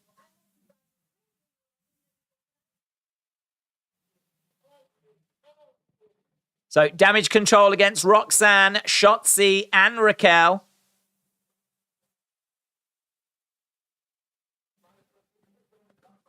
So, Roxanne picks Raquel.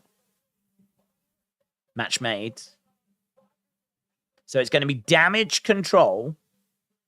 Damage control versus Shotzi, Roxy, and Raquel.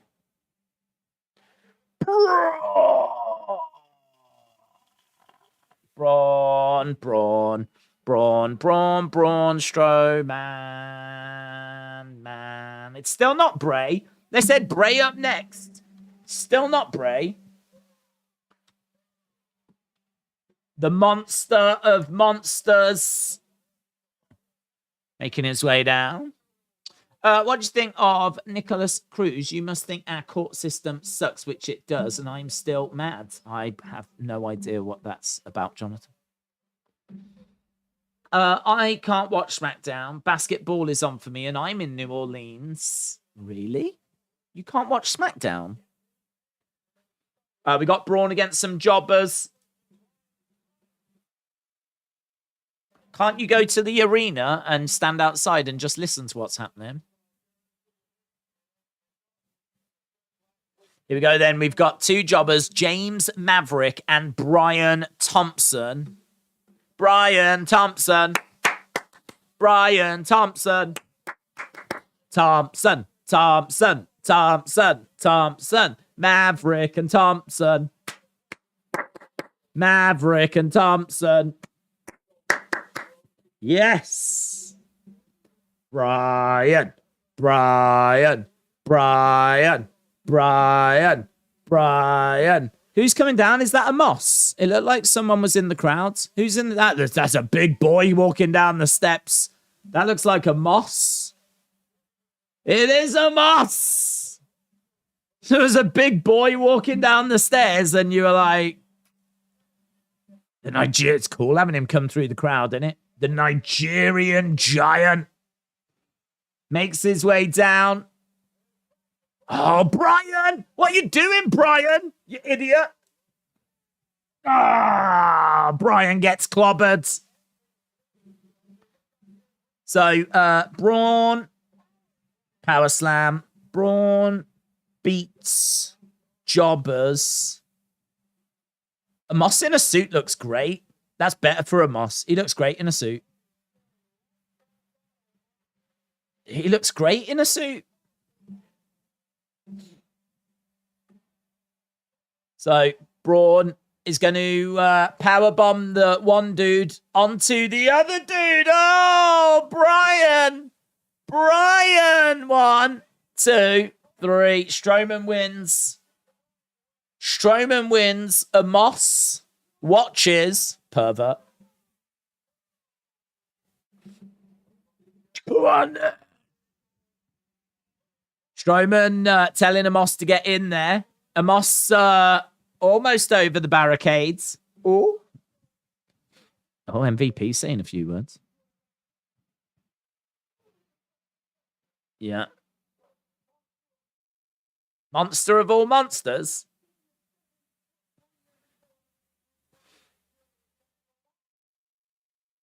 You're the monster of all monsters. Have you not seen Amos?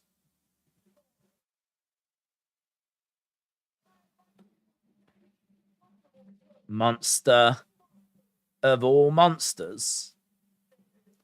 Yeah, I feel like we're doing Godzilla a dirty. The Nigerian sloth. You ain't nothing compared to me. Amos starts laughing.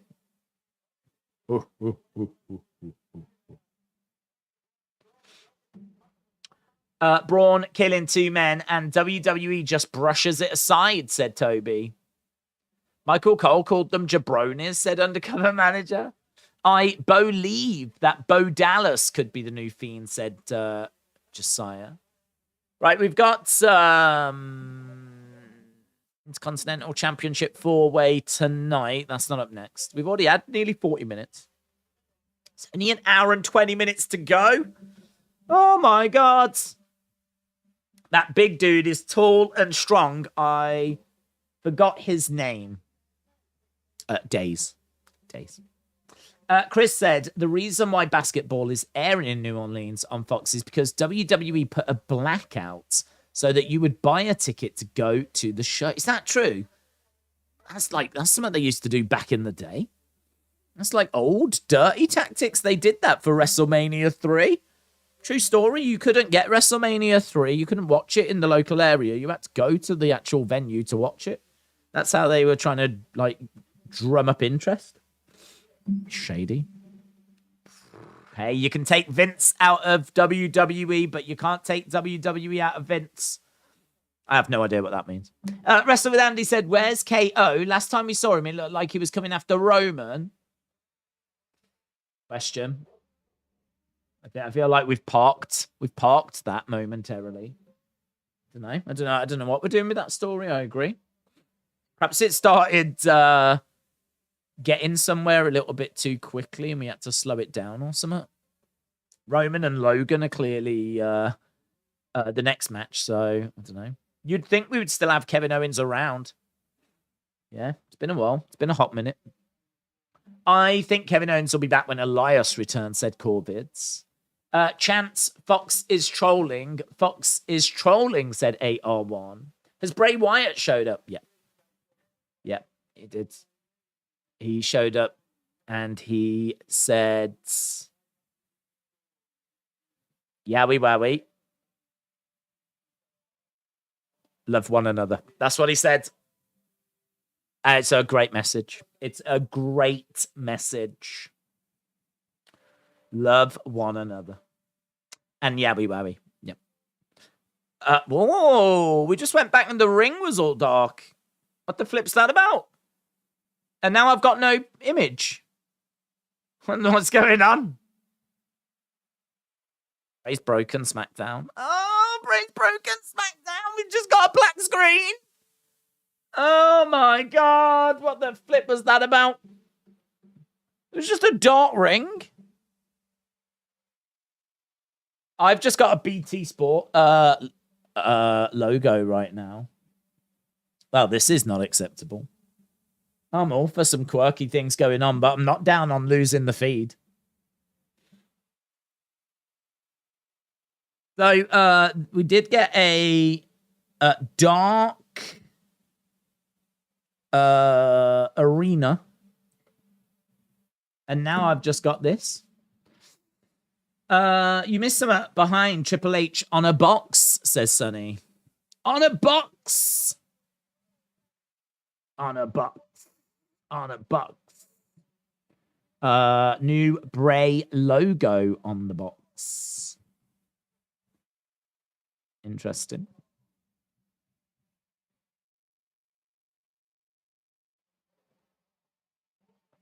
I wonder if that is I wonder if that is like the box that his stuff is brought in or something.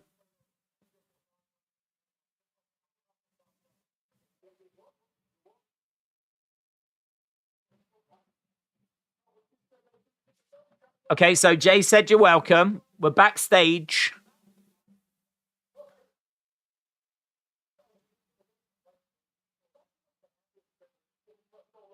Solo. Tell me you saw what happened. I was watching Sami. You've learned a lot from me.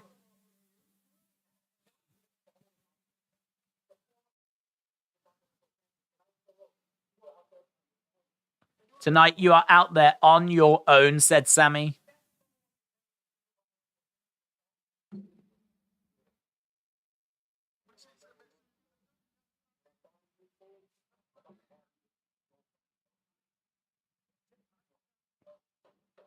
Okay, so firing up Solo.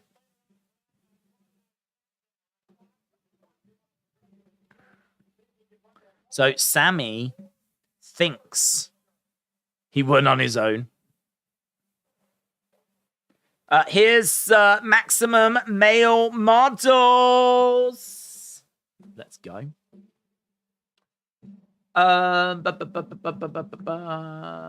Blackout for SmackDown doesn't apply to New Orleans. I live in Pensacola, Florida, and they aired the basketball there as well, said Chris. Here's Maxine Dupree.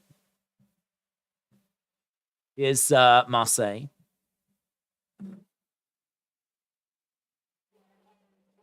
Put your hands together. The Sultan of Suave. Sultan of Suave Mansoor is here. That's nice. That's nice. Some nice shorts. Yeah. Nice see-through top. Bag that goes over the shoulder. So here we go then. Maximum male models. Mansoor versus L.A. Knight coming up next. JP Ville said Eva Marie, Reigns and The Rock WrestleMania triple threat for the first ever WWE Intergender Championship. Now we are talking. Now we are getting somewhere. That is the match I want to see. Yep. Maximum male models. Nice. L.A. Knight. Okay, so here's L.A. Knight. L.A. Knight making his way down. L.A. Knight. I feel like he could have better music, if I'm being honest. L.A. Knight. The fashion police were better than maximum male models, said Eric. Well, I do not disagree with that. With his actual theme, yeah. It said, up next, Bray Wyatt return, and then it doesn't, said Jacob. And then it doesn't. Eva Marie versus The Rock. Loser leaves WWE, and I think we know who the winner would be. Eva Marie, because The Rock's in Hollywood and is busy.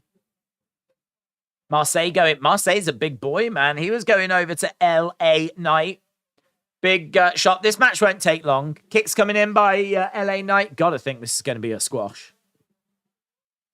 Do you remember Mansoor? Do you remember when he was Mansoor? And he was like getting wins in Saudi Arabia all the time. And now here he is as Mansoor. And sure to be jobbing out to L.A. Knight. Amazing. L.A. Knight jumping out the ring as Maxine stands in the way. She says, what you going to do? And now Marseille standing in the way as Mansoor gets a forearm strike. Into the ring steps goes L.A. Knight. They aired a Braid video whilst your screen was black. I saw it on TV, says Rotem. They aired a Bray video. Oh. Well, I did not get a chance to see that, so I cannot tell you what it says.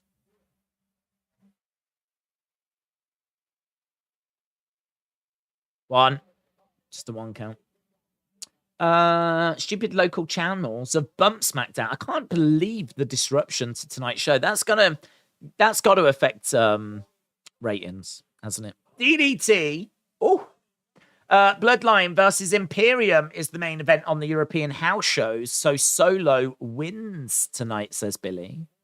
Trini said they did not. Oh, we've got fake news doing the rounds, guys. We have got fake news. Not coming from me. Bray returns next week. Says Leaping Lucha Larry. Bray Wyatt returns next. Yeah. No, we're joking. I don't know. Well, main event. They said that Bray was going to be a big focal point of this show. Not so far. Nice net breaker there by L.A. Knight. But I just talked to my local Fox station. They told me WWE has got nothing to do with the blackout and that New Orleans Pelicans paused the time slot for local markets. Kicked to the midsection by Mansoor. LA Knight catches him, though.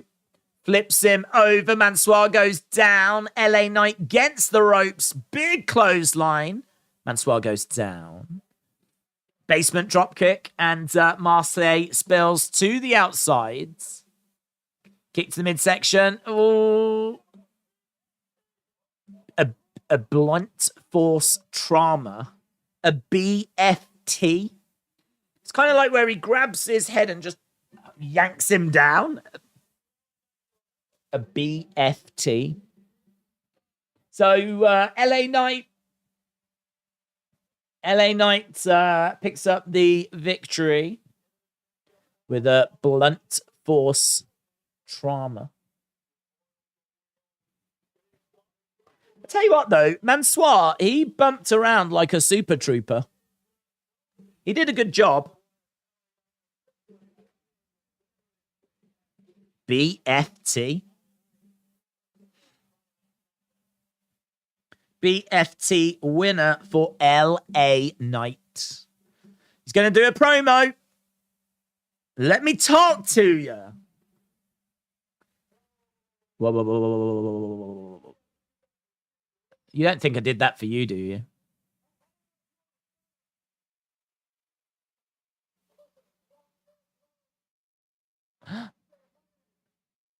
Oh, he's turning heel on the crowds. I'm putting all of you on notice.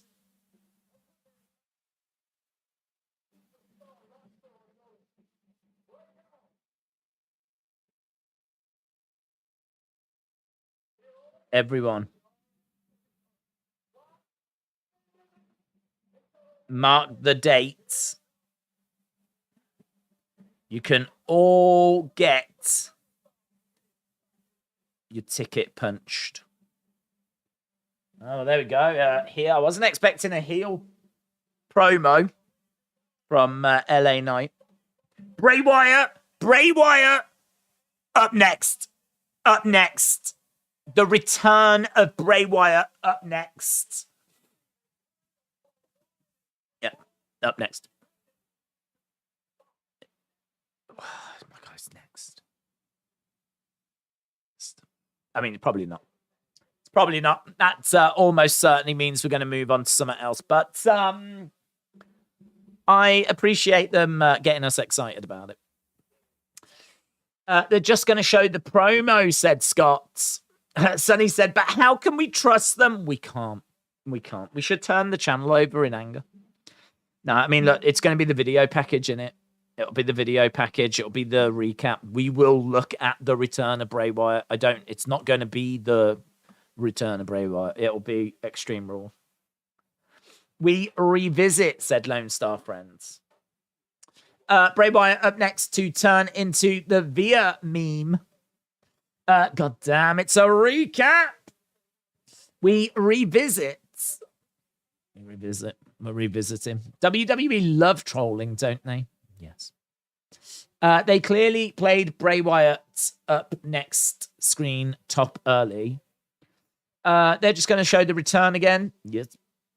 It's LA Knight's game. Yeah. Oh, Christ, it's another replay. Yeah.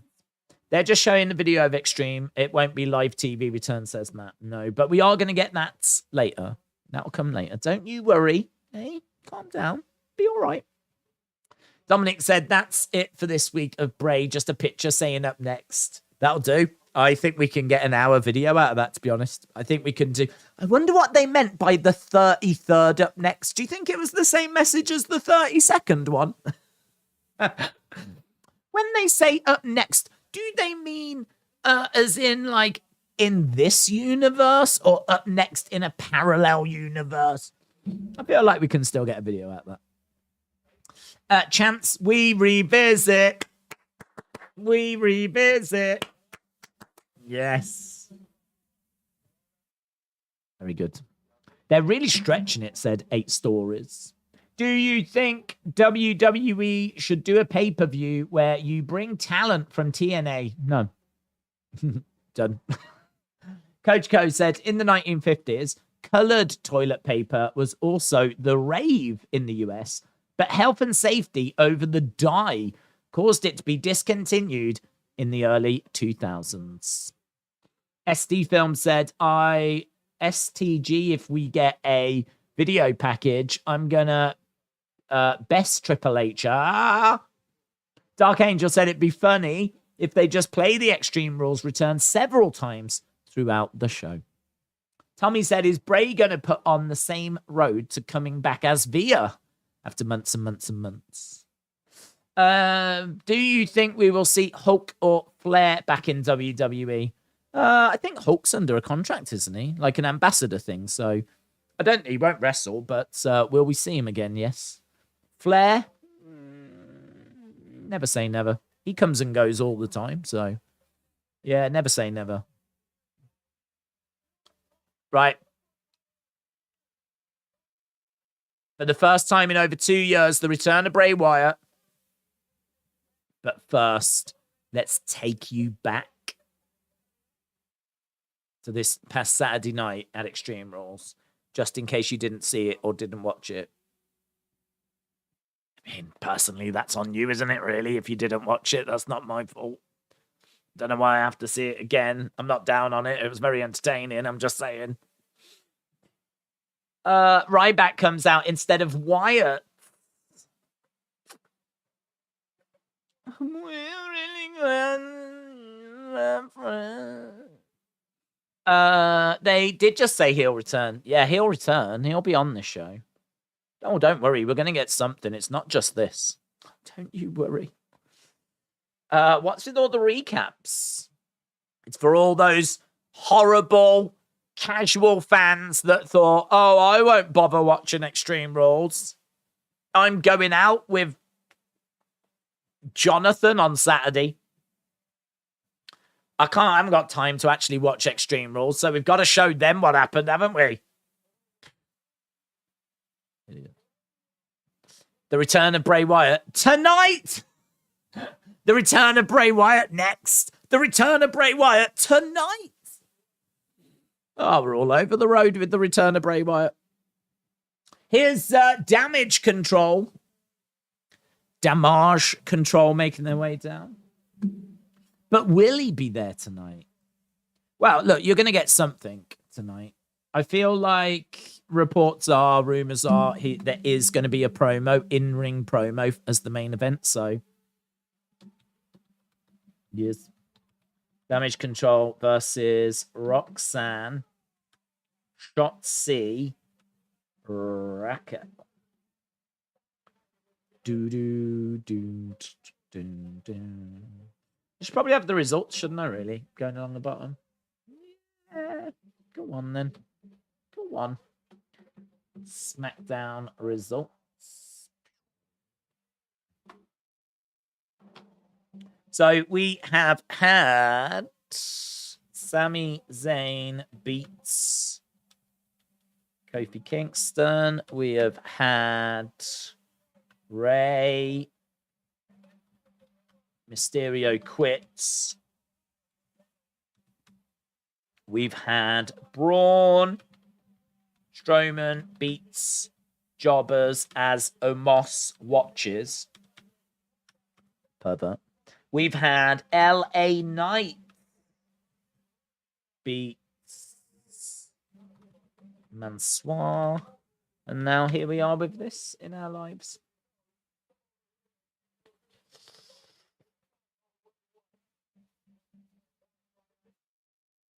It's all happening. Right.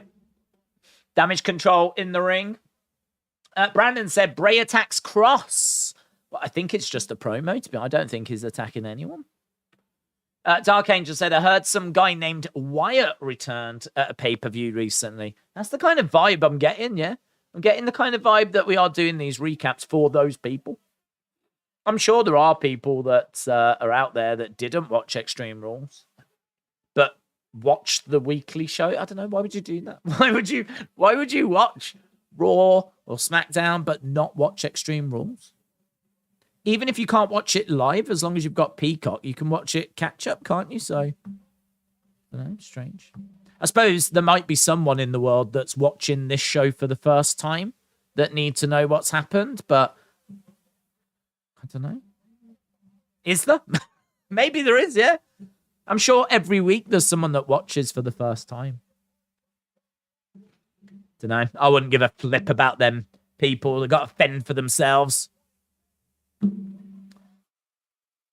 Right, Shotzi's come out in a tank. Roxanne Perez is going to be in action on SmackDown. She was only here to find an opponent for Cora, and now she's going to actually be in the ring.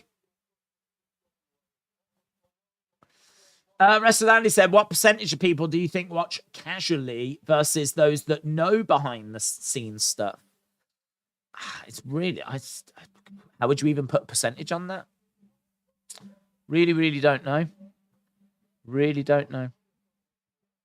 I feel like the IWC, the Internet Wrestling Community, those that are engaged with YouTube videos and all of that, I think it's probably deceptively small. I think it's actually smaller than you know it is, but it's just very loud, very vocal. You've got big, big voices, and it feels like everyone's on there, but I bet there's not 2 million people, is there, that's on Twitter. And I don't know, across all forms, though. I mean, if you take in Reddit, if you look at, like, YouTube, where videos get, like, millions of views, and then you look at, like, Twitter and Reddit, and I don't know, it's hard to say. It's really hard to say. Really, really hard to say. I feel like Twitter's a small piece. And then I feel like YouTube's a piece. And then, like, you've got Reddit, and then you've got Instagram, and then you've got TikTok, and then you've got... Add it all together, I don't know. I've got to think it's overall, like, it's going to be a good chunk, isn't it? If you add everything together. Twitter on its own is a small piece. Add all social media together, I reckon it's a good chunk, so, I don't know. IWC is going to be about 10 or 15%, said Andy. Yeah, I feel like that's probably true for Twitter, TikTok, things like that. I do look at YouTube, though, and the views that gets. But saying that, you know, you've got to remember that the WWE channel can be, I think it can be viewed, like, in India and in lots of different places. Tell you what, Roxanne just went through the ropes, collided into Bailey. She was really close to the edge of that commentary table. So even though they get a few million views on their videos, that's worldwide. It's not just the 2 million in America that watch SmackDown. So yeah, it's hard, really hard. There's so many different parameters. Right. I thought we were about to go to commercial break. We're actually an hour into the show. We haven't had anything Bray-esque yet, apart from a recap. Man, she was so close to the edge of that table. IWC reacted, bad for Strowman return, but the fans in the arena popped and views on YouTube, said Andy. Don't forget MySpace. Oh, Jeremiah, you're totally right. Totally right. How could I? And Friends Reunited. Good shout. Kick there by Dakota. Bray will be in the main event.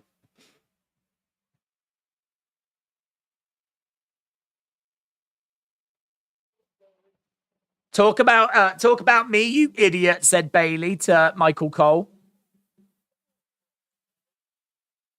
I'm talking about you, said Michael Cole. Talk about me, you idiot. In the corner goes Shotzi. Strike coming in there by Dakota. Shot coming back by Shotzi.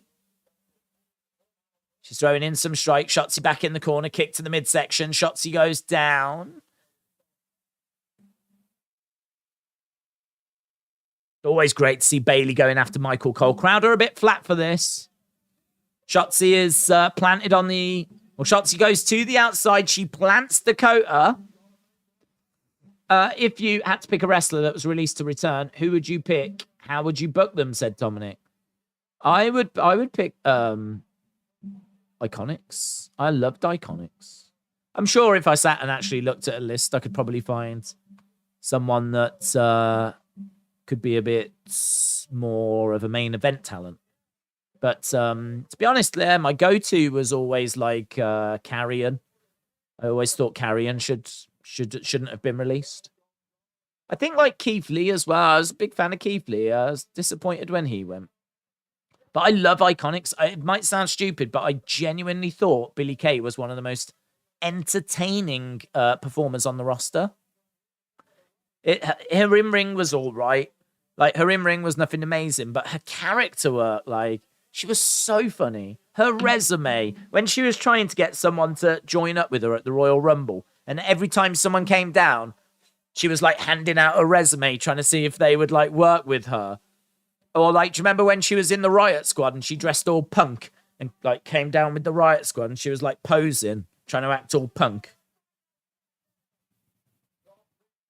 It was just funny. It just worked. Roxanne rolls up Bailey. Bailey kicks out.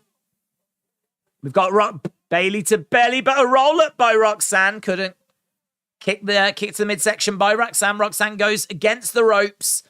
Bailey to belly. Oh, plants Roxanne down. 1, 2. Kick out by Perez. There's a moonsault by Io to the outside as Raquel had Dakota. But right now, it's just Bailey and Roxanne in the ring. Bailey going to the outside. Big strike coming in there by Roxanne Perez. Forearm strike coming in by Roxanne Perez. And again, one more for the road. Clubbing blows raining down. Roxanne and Bailey in the corner. We're into the final hour. Less than an hour to go. Roxanne up top. Nice. Hurricanrana. 1, 2. Shoulder up. Shoulder up by Bailey. Roxanne can't believe it. Bailey is crawling over to the ropes. Roxanne goes into that middle rope.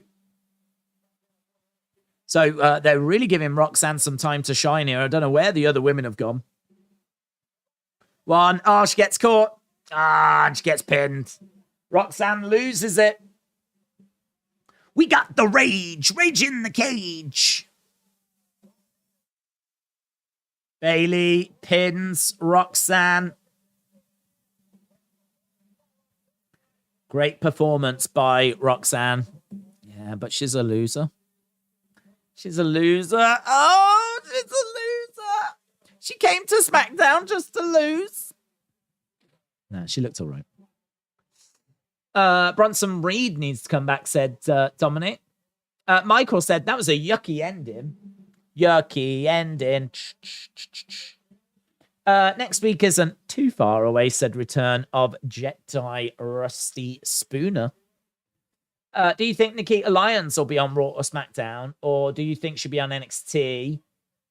Or I would keep her down in NXT. But she's got her fans. Another group hoping to take control. We got the pain, we got the rage, we got the power, we got the flowers, we got the rain, we got the clouds. Hit row. Hit row. Hit row, hit row. So Legado attacked Hit Row last week. Ember Moon. Yeah, I was quite hot on bringing her back, but she hasn't looked great in AEW, and it's kind of dampened my enthusiasm for her coming back. Perhaps if she was just used a bit better. Crossover said Roxanne's only 20. Oh, she's only 20 and she's already a loser. I'm only joking. Dr. DR said Bray is joining Alpha Academy. Here's Hit Row. Here's Hit Row. Bring back Bearcats. Yes. We want Bearcat. We want Bearcat. Hit row. If you know, then you know. Hit row, hit row. Money, money, money, money, money. Here are the hit rowers.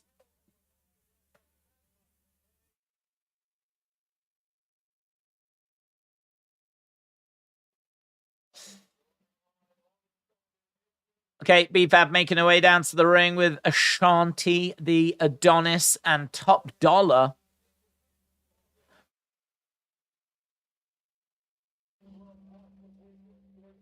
Bray is joining Hit Row. That'd be sick, man. That'd be sick.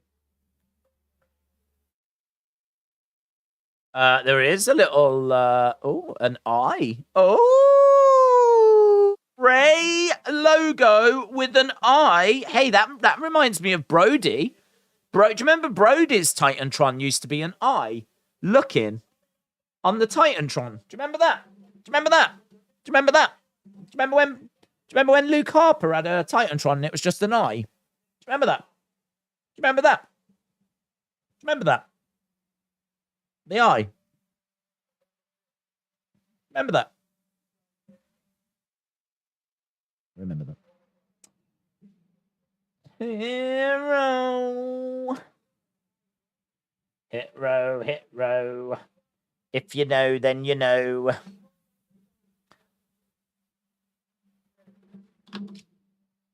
Roman Reigns. Do you remember that? JP, do you remember that? Do you remember that? You remember that? You remember that? You remember that? Let's see him. Let's see him. Well, you remember that. You remember that. You on Coke, mate? Coca-Cola. I'm not even on that, actually. I just drink water these days. John says, Bray becoming the head of Hit Row would not be the best for business or sports entertainment, says John. He's looking at Hit Row. Oh, my God. He's basically saying to Hit Row, I see you. I see you, Hit Row. I like what you're doing. I want to join. Oh, my God. It's all falling into place. Bray Row, said Michael. Bray Row, Bray Row, Bray Row. I just got home from a stag do, a little bit drunk. Have I missed Bray? You have, Michael. It was crazy, mate. It's crazy. All the puppets came down, did this massive dance in the entranceway, and as they kind of like put their arms out like this, Bray came out with the lantern, and he said, Hit Row, I'm here, like that. And we don't quite know what it means. Think he's joining Hit Row. Think he is joining Hit Row. It's going to be in the next rap video. That's going to be sick. Bray Row, Bray Row, Bray Row. If you know, then you know. Right, said Bray up next week. Only Nate says, I'm here. It was a female eye. Don't pretend you know what a female eye looks like. Don't you dare come round here acting like you know what a female eye looks like. There's no scientific way of being able to tell if that is a male eye or a female eye or a fish eye, a bear eye. Could be any animal. Yeah, could be a meerkat. Could be anything. There's just no scientific way of knowing. People are loving Bray Row at the moment. Do you think Rey is quitting? Is a work? Yes. Days 100k Pavmon FIFA. Who am I packing? There's a lot of words there that I don't understand, to be honest. So I don't know that I can answer that question. Pack whoever you like, my friend. Whoever you like. 100k pack on FIFA. Who am I packing? Niall, I don't play FIFA, so I don't know what that means. Get Haaland. He's really good. Get Haaland. Not the guy that used to be in NXT. Not him. You know, the one that plays some Man City. You know, you remember that. You remember him, don't you? You remember him. Do you remember him? You remember him. Via is over in catering. He's in NXT. It could be Shanky. They're going to push it next week for Raw. And then on Raw, they're going to say he'll be on SmackDown. Do you think Logan will take Roman to the limit at Saudi Arabia, said Tarek. They might. I don't even know. I was going to say they might suggest that he has. But I think even suggesting that is awful. To suggest that Logan Paul can take Roman Reigns to the limit is just awful. So I'm hoping not, to be honest. But I think there's probably a chance he does. I feel like there's a chance Logan could be this close to winning the title a few times. We're just seeing Ronda winning the championship from Extreme Rules. Oh, hello, Fire. Alba Fire. Oh, Sarah. Sword. There she is. Arms out.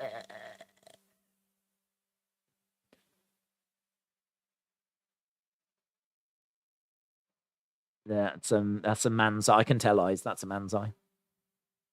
Viking Raiders.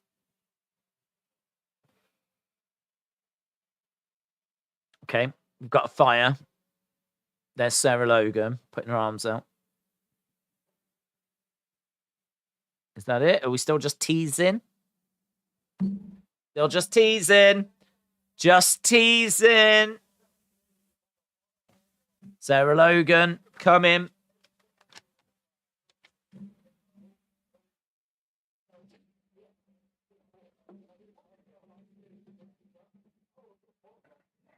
She put some teeth into a bowl, started mixing them up, but I don't know why. You need to really, beat them down, get a bit of a pace going, you know. Here's Legado del Fantasma with Zelina Vega.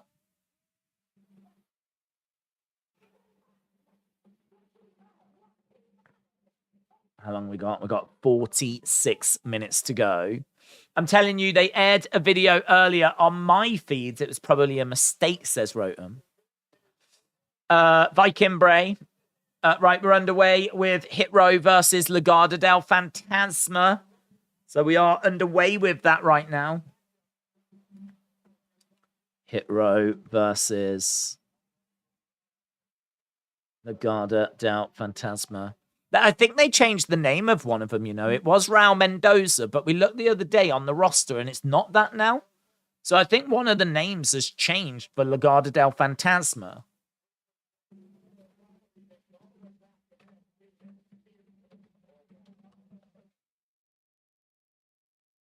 Damage Control beats Shots Z Roxanne.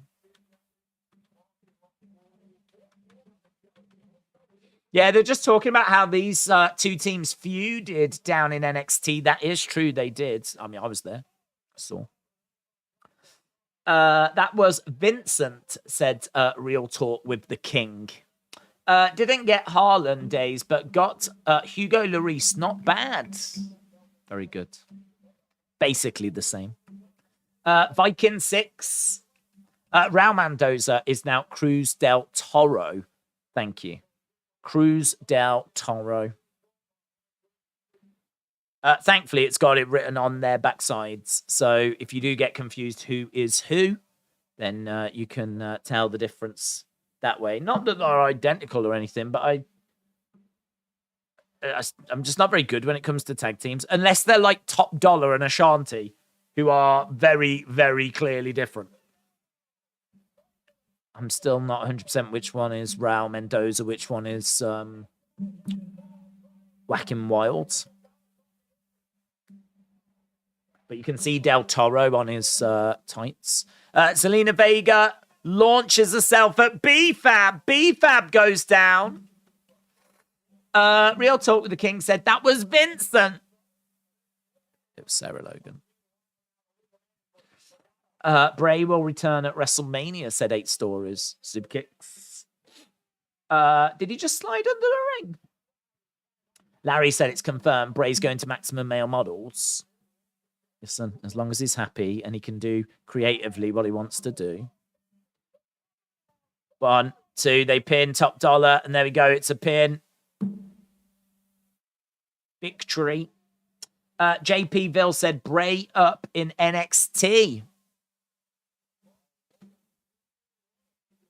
Legado del Fantasma picking up the victory then. So we got Zelina Vega, we got Santos Escobar. Look at Santos Escobar with his shades on and his suit. Zelina Vega looks great. Santos Escobar looks great. Good.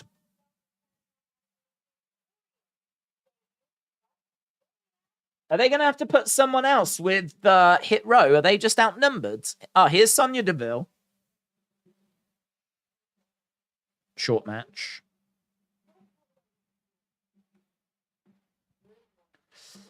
That was the squash. Broken Dream said the crowd is dead and boring. The crowd are flat. I think a lot are probably waiting for Bray. It's probably not important. I rewatched a Funhouse episode where they had a picnic. I noticed there were only 6 kids. Do you think that was foreshadowing? Don't think so.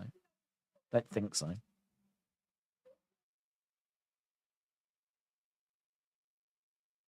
Liv Morgan doesn't have it, says Sonya. Liv is here. Liv is attacking Sonya. Sonya goes into a trunk. Sonya says Liv doesn't have it. She plants her on top of that like trunk thing, but she couldn't really plant her very hard. Sonya is still down. She gets kicked by Liv. Liv going over. She knocks over Summit. Knocks over that. Yeah, I don't know what was in that. It was some kind of carrier. It's the kind of thing you'd have a spare heart knocking around in backstage. So Liv attacks Sonya. What's she looking at? She's going to climb up. She's implying that she's going to big boot. She was kind of looking at something. I think she is going to climb up. I think she's putting Sonya on the table, and then she's going to climb up that thing. There she goes. So Liv Morgan climbing up this structure backstage. Liv Morgan's embracing her inner Jeff Hardy. Morgan with a senton goes crashing through the table, crashing through Sonya.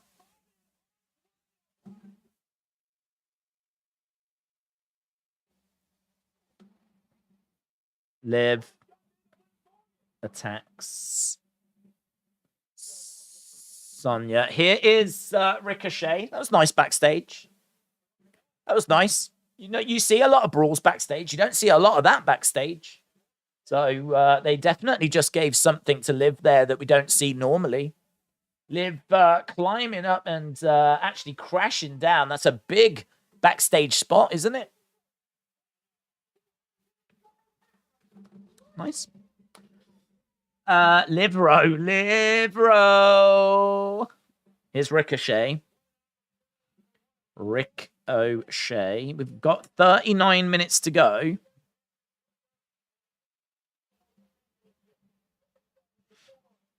Is this going to be our last match, do you reckon, before we get Bray? Ricochet versus Solo versus Carrion versus Sheamus. 39 minutes till Bray. Well, 39 minutes till the show ends.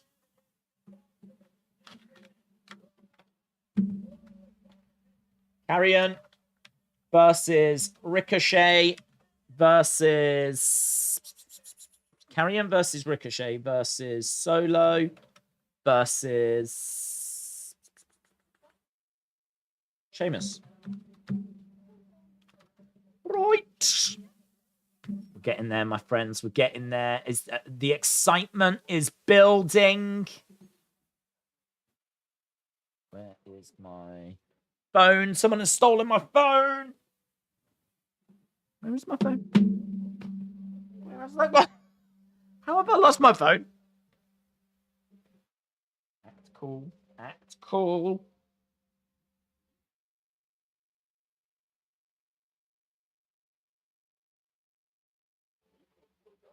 I have no idea where that's gone. Oh well. Someone stole Daisy's phone. I know, yeah. I was just about to grab it to have a look at something. Oh, it's here. It's calm down. It fell down the side of the sofa. Yeah, I just wanted to quickly look at Twitter for something. But I found it.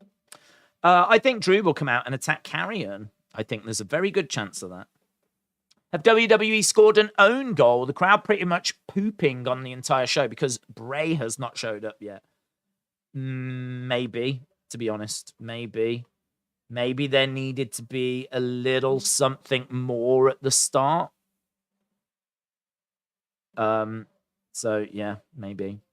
I got Daisy's phone in my hands. I've got his whole phone in my hands, said Larry. He's got my whole phone in his hands. He's got my whole phone in his hands.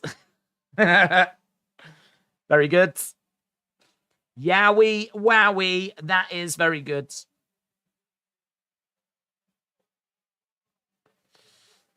I think I'm going crazy, said Icy Haze. Don't worry, mate. I feel like we're all kind of going that way at the moment. Good things come to those who wait. That's why I put my phone in my bum, said William. Well, William, I'm going to have to start doing that, mate. Going to have to start going prison style. Right, we are at commercial break at the moment. We have completely ignored halftime scores. Just completely ignored them. It's as if that's not even a thing on the streams. But it is a thing. And we've ignored them. I don't know who to blame for that. I'm certainly not blaming myself. I think some of you need to look very long and very hard in the mirror. Let's put it that way. Right, we are coming back from commercial break. We are coming back from commercial break. Just seeing Seth and Riddle steel cage match.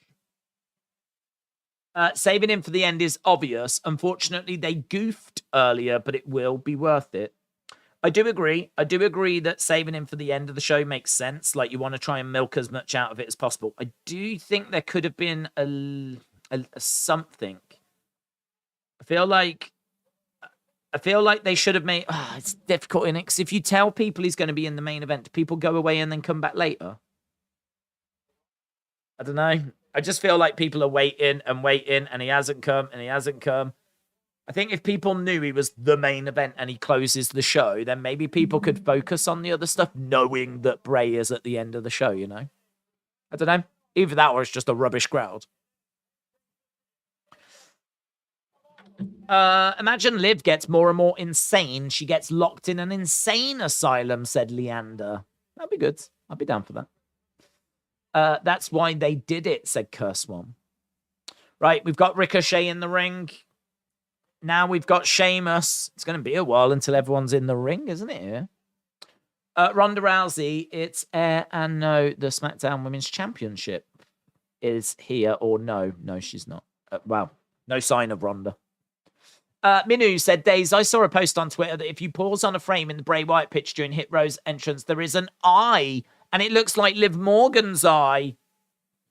It might look like, yeah, I did see the eye. We commented on the eye. I didn't see... I don't know that you can make out whose eye it is. But there was comments. We were joking. There was comments from people saying that it looked like a female eye. So maybe some answers in the main events. Code Orange have tweeted out a few hours ago a circle. So, yeah, there was an eye. And it does look ladyish. Could be Liv. Could be Liv. Right, here's Solo Sikoa. So Sheamus is in the ring. Ricochet is in the ring. Solo Sikoa is in the ring. Solo Sikoa. Solo Sikoa making his way down. So we're just waiting on Carrion. Carrion, though, was attacked. So don't know if we're getting Carrion or not. Don't know if we're getting Carrion. There is the image doing the rounds. It's not a brilliant image, to be honest. Can't really tell anything. I will show it for those that are interested. Let me find it. For all you eye fans out there. Can't really tell anything, can you? Yeah, I think it's a lady eye. But I don't know if I can tell you whose eye. Whose eye is this? No Carrion. Oh, there's a replacement. Mystery person.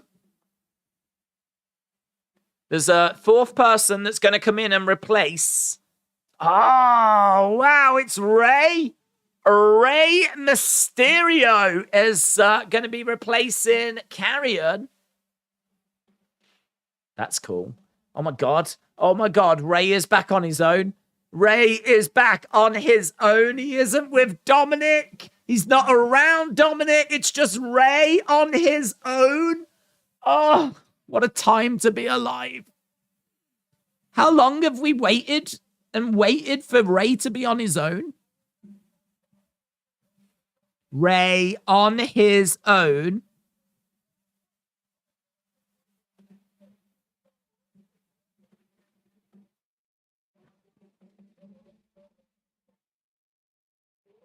Triple H seems to have a way with words, said Wade Barrett. This guy was about to quit about an hour ago. Boyaka, boyaka, 619. Best return. Yeah, that's return of the year, that is. Return of the year. Undercover manager said, I said it about 20 minutes ago. What, that Rey would replace Cross. You got it right. You got it right. I'm glad to see Rey back. They have Bray redo Extreme Rules entrance at the show. I don't know, to be honest. I feel like people are looking for something new. So, I mean, look, you can have the puppets and have Bray walk out, but I think bigger than that, he needs to actually say something. Something that we can then spend many hours poring over, analysing. That's what's going to happen, isn't it?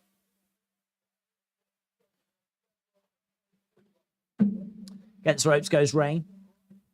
Rey sucks, says J-Boy. Rey Mysterio.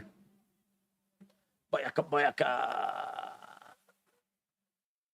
boyaka. Sparta Branda said, is Rey Bray's next victim? Don't think so. I don't think so, just because...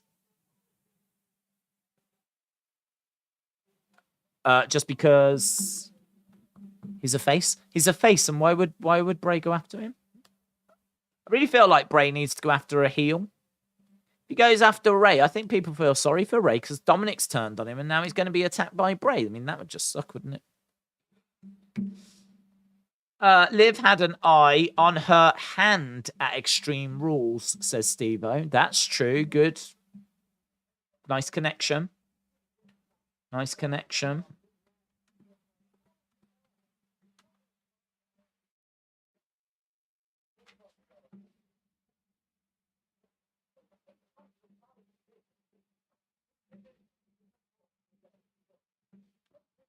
I like that.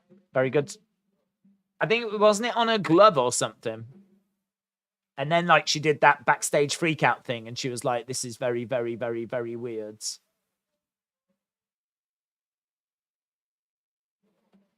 Perhaps she's going to be Eye Woman. Liv Morgan is going to be the Eye Lady.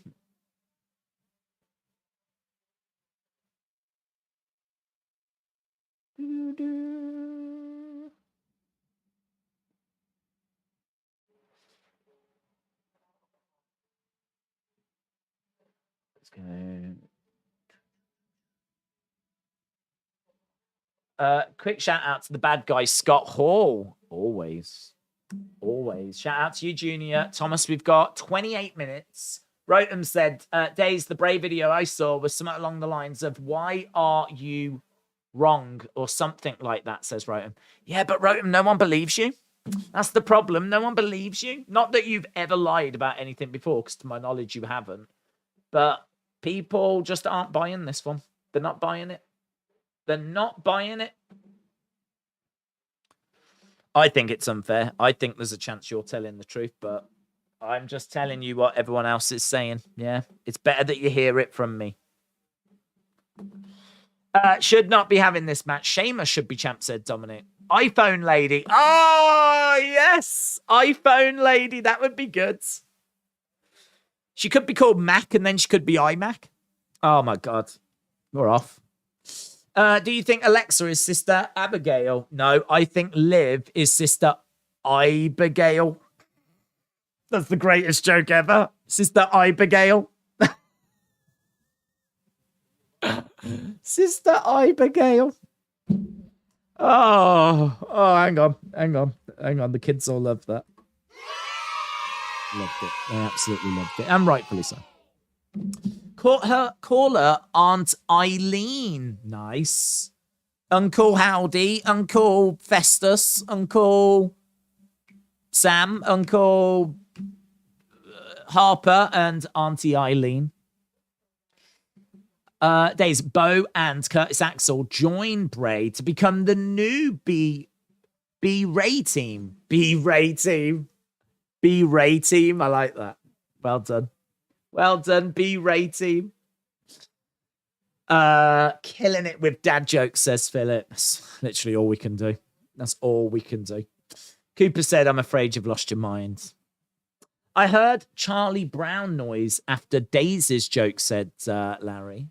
1987 Big Sam said Bray's logo was on a box and a hooded figure was standing backstage when Liv and Sonya were fighting.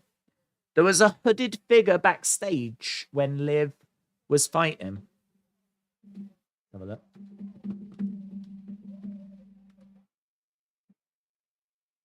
Hooded figure. Hooded figure.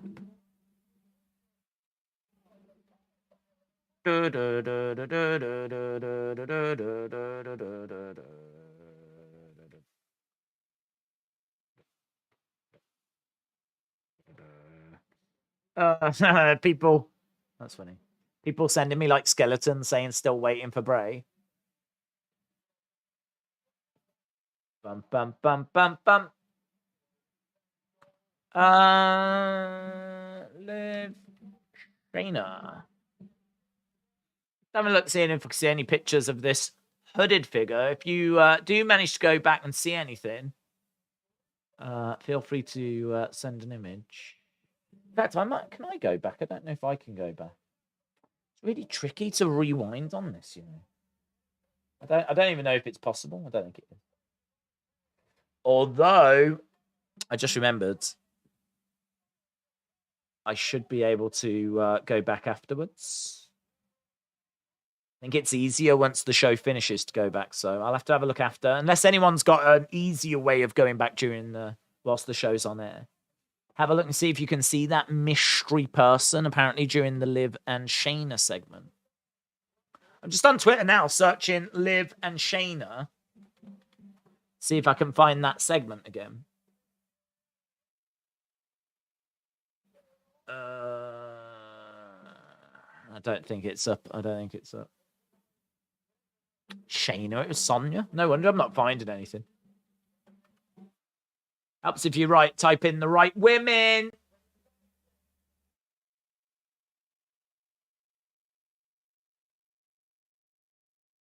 So, I'm I've got the image. I found it. Because I was typing in the wrong woman. I'm amazing. I'm amazing. Bring it to the floor. I'm going to show you. That's what I'm doing right now. I'm not just singing. So can you see the circle? And actually, apparently in the bottom corner, you guys have got a circle as well. Can you see that circle next to WWE? I don't have that. I don't have that. I don't have that on BT. But during this segment, why is there a circle next to WWE? Is that there all the time in America? Have you got that circle next to the WWE logo in the bottom right corner? And it's got the upside down Bray thing logo, I believe, on the box. And there's a hooded figure. Yeah, there's a lot going on there. There's a lot going on there. That's really interesting. I don't know what the circle is next to the WWE logo. The Bray Wyatt logo on the box is interesting. That's been pointed out before. But then to have the hooded figure next to it as well, like, it feels like there is actually a lot going on there. So I do like that. I do like that. And that really now kind of suggests that Liv could be connected in some way. So circle, logo, and hooded figure. If we didn't have a Bray segment coming up, I would definitely look to do a video on that, because I do think that's really interesting. It's a really good spot, that is. Days, please remember, you're the only one that didn't call me a liar. Yes, Rotem. Yes. I'm remembering that. I've got you back, mate. I've got you back. I think you're telling the truth. The circle is normal. Damn you, America! Damn, we don't have that here. So, that was such a fun thought. Oh, well. Okay, debunked. Debunked. Let it go. That the circle in the corner apparently doesn't mean anything. That's been debunked. But we've still got the logo and the person in a black. But that person in black can't be Liv, because she's standing there. So that can't be her. So, who's that person in black? That looks like another lady. Oh, it looks like another lady. Another lady. Oh. Oh, lady. It's all happening, guys. Jeez Louise. It's all kicking off. It is all kicking off. Lady.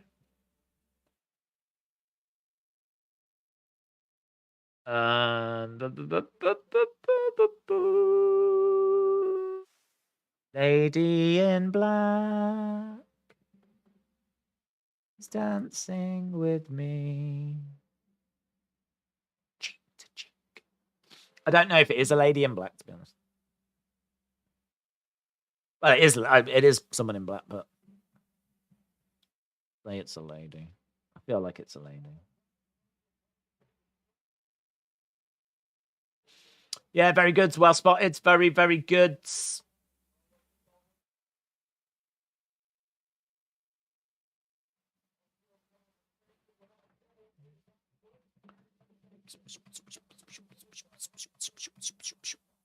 Okay. Let's go back to the action. We've got lots of windows. And we're back. We're just back. That's Abby the Witch waiting to possess Liv, said Math. All the puppets are going to possess 5 wrestlers to form Wyatt 6. Lady in Black Eye. Someone said it's Virgil asking for $20. Very good. David said every source would have it if it was a clue. It's a watermark for that particular network. That's Abby the Witch waiting to possess Liv. Why promote Bray? Just give him 5 minutes at the end, said AR1. Sam said, you missed my super chat. I'm sorry, Sam. I was investigating like Sherlock Holmes. If Sherlock Holmes was alive right now, he'd be all over this. US, the logo is top right. No, the US, in the US, the logo is top right with the Fox logo. Oh my God. Now we've got people saying that that's not always there. Oh my God. I don't know what the in this match.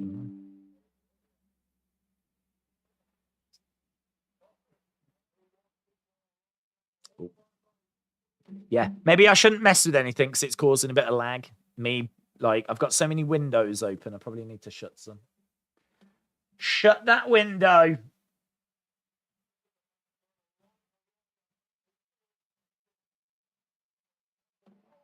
Yeah, I won't mess anymore. I'm not messing anymore.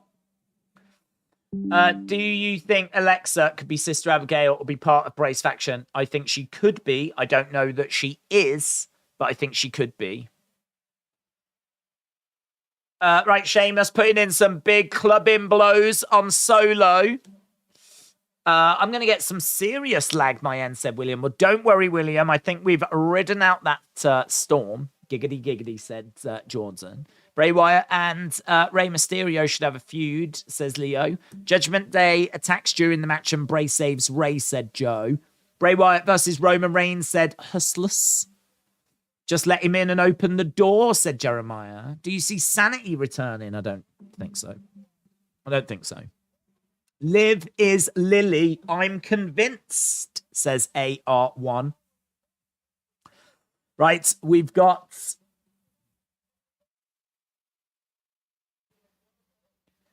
clothesline.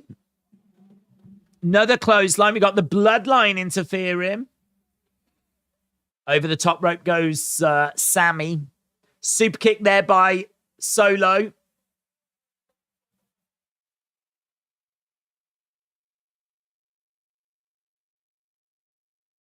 Right, lots of kicks, strikes. They're beating up on Sheamus right now. Now we've got Brawling Brutes. Brawling Brutes. So we've got Brawling Brutes. And we've got Bloodline. Interfere. Went for a 619, but Ricochet catches the legs. Ricochet catches the legs of Rey. He's got him upside down at the moment. Oof, nice reversal there by Rey. Excellent work. Against ropes goes Rey. 619. Rey's going up top. Rey's going up top. Is Rey going to win? Big splash. 2. Rey wins. Rey wins. Rey is victorious. Rey Mysterio wins in a match he was never even advertised for. Welcome back to your home. Welcome back to Friday night. Welcome back to your home. BBB Yipsy said the circle stands for the squared circle. The circle stands for the squared circle. This is my new home now, so it looks like Rey is here. I genuinely don't know. I genuinely don't know. We don't have it. And there's conflicting reports as to whether other people have it as well. Up next, Bray Wyatt returns. Up next. Sure he does. Sure he does. Oh, I'm sure he does return, yeah.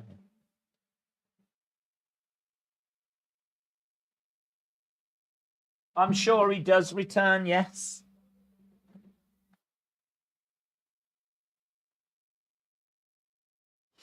Overthinking a circle.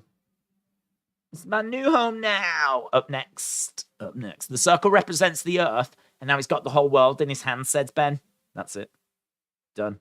Solved. Mystery solved. Guys, I've decided that that circle is very important and it is a massive clue. I've decided that. So we'll have no more arguing, please. Remember, Liv attacked Sonya and one person missed in the old team, Sarah Logan. Liv attacked Sonya. Well, the old team was Liv, Ruby, wasn't it? That was the old team. That was the old gang.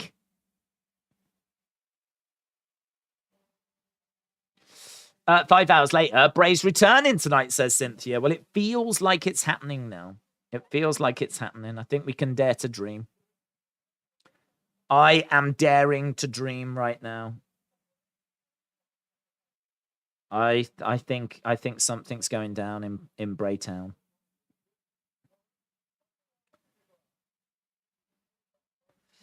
Riot Squad was Liv, Sarah, and Ruby. Ruby.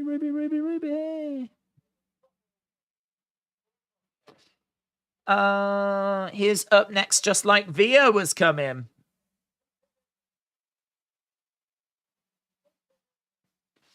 Days makes sense. He's coming back in New Orleans. Swamp Thing much. Yes. Spooky. Spooky New Orleans. I agree. Right, I think we can start getting excited now, people. We are at commercial break. We are approaching the final 10 minutes. That feels like a nice amount of time. Potentially for Bray. So 10 minutes. I know people will want more, but that is pretty much a segment. So he's going to come down. He's clearly not. He's never going to say loads, is he? He's never going to reveal tons. So certainly I'm not expecting that. Are we going to get a bombshell, though? Is there going to be a bombshell? You know, is he going to reveal a couple of his family members? What's he going to be saying to us? I mean, this is huge, isn't it? Logan Paul returns next week.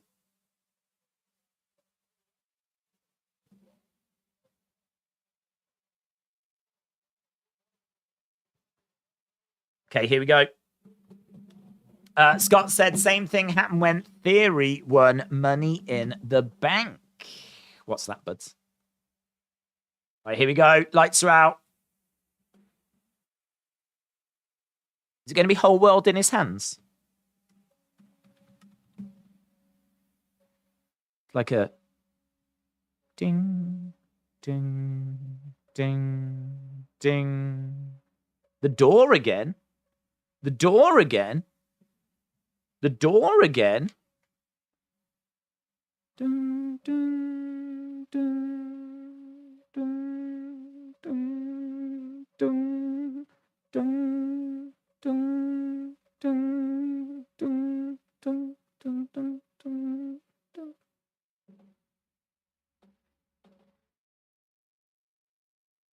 Dun, dun. Door opens, blue light. So this door's staying. Scott said with Rey entering the match. Okay. Dun, dun, dun, dun, dun, dun.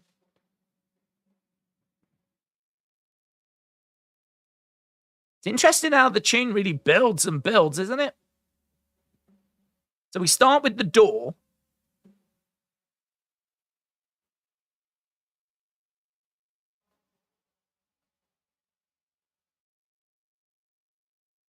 I mean, it's a new theme.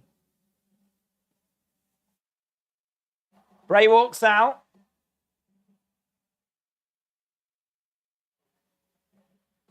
He looks great. He looks, there's no mask on him.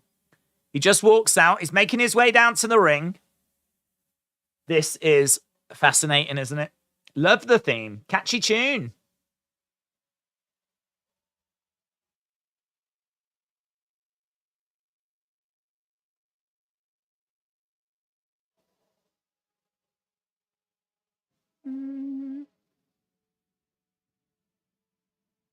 It's very, do you know what? It's optimistic. It's an optimistic tune. It really lifts, doesn't it? It says, I'm not the same. Is that what it's saying? It's not dark. It's not like hurt, heal. It's very high and optimistic. And I mean, to be honest, you could end it now. I feel like we've already got a lot to work off. We get the door again, a new theme, a very optimistic, very positive theme. Bray has got no mask. He's making his way into the ring. When did we see him ever doing this during the Firefly Funhouse? If ever he was in the ring, he was as Funhouse Bray. For him to actually be in the ring, he's swinging the lantern around. It's the old style lantern. Gets placed in the center of the ring. He picks it back up again, though. He did just swing it around momentarily. And he goes to blow it. It's just such a... I actually think this is a slightly strange theme for him because of how positive and uplifting it is. It's got like a big chorus, hasn't it?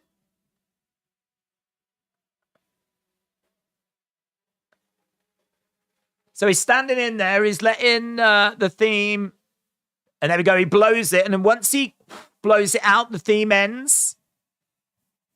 Man, no mask. So much to talk about.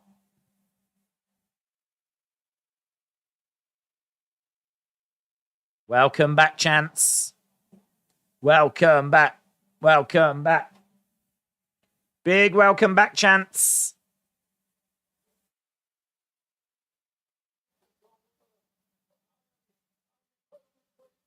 I'm incredible.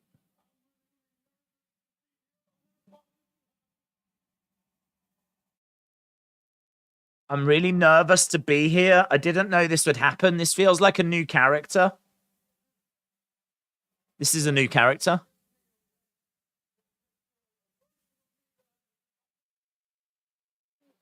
This is a version of me I never got to introduce. Me being me. Real me for the first time.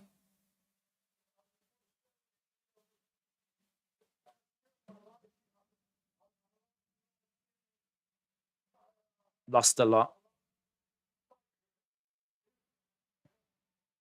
He's very emotional.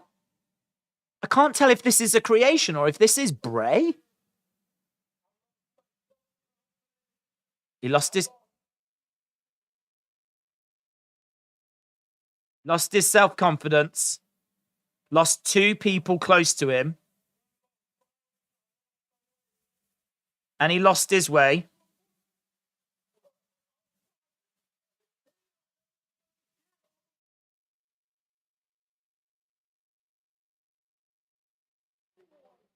He said, I thought it was all meaningless. But I was wrong.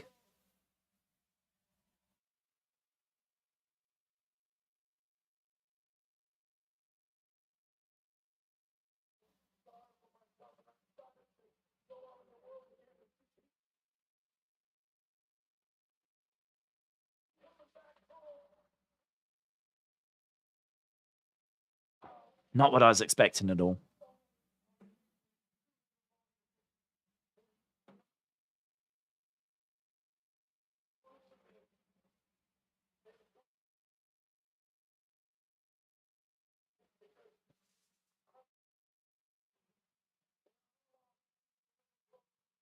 So, talking about how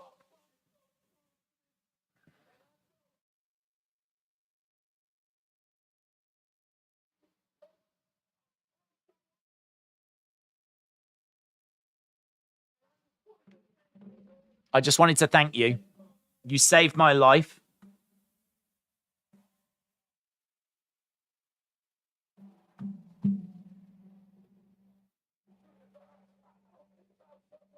I don't think about stuff like that. Thank you, Bray Chance.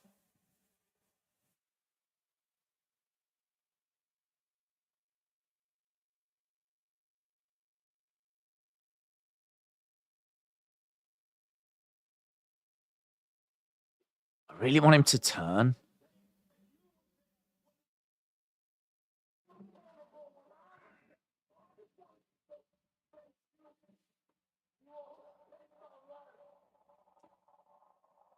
I want him to turn. I want him to turn in the sense of he's so weak and vulnerable right now and emotional.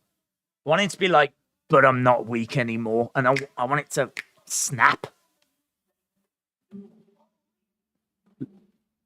Lights went out. That face is on screen.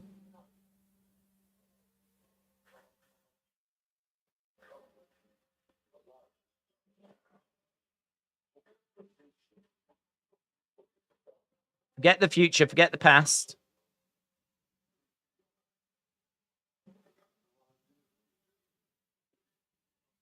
You got no...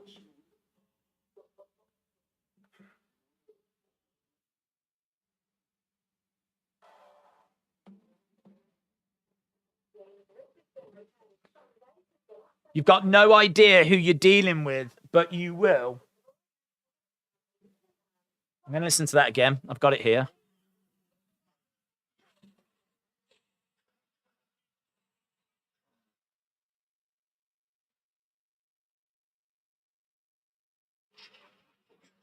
Forget the future. Forget the past.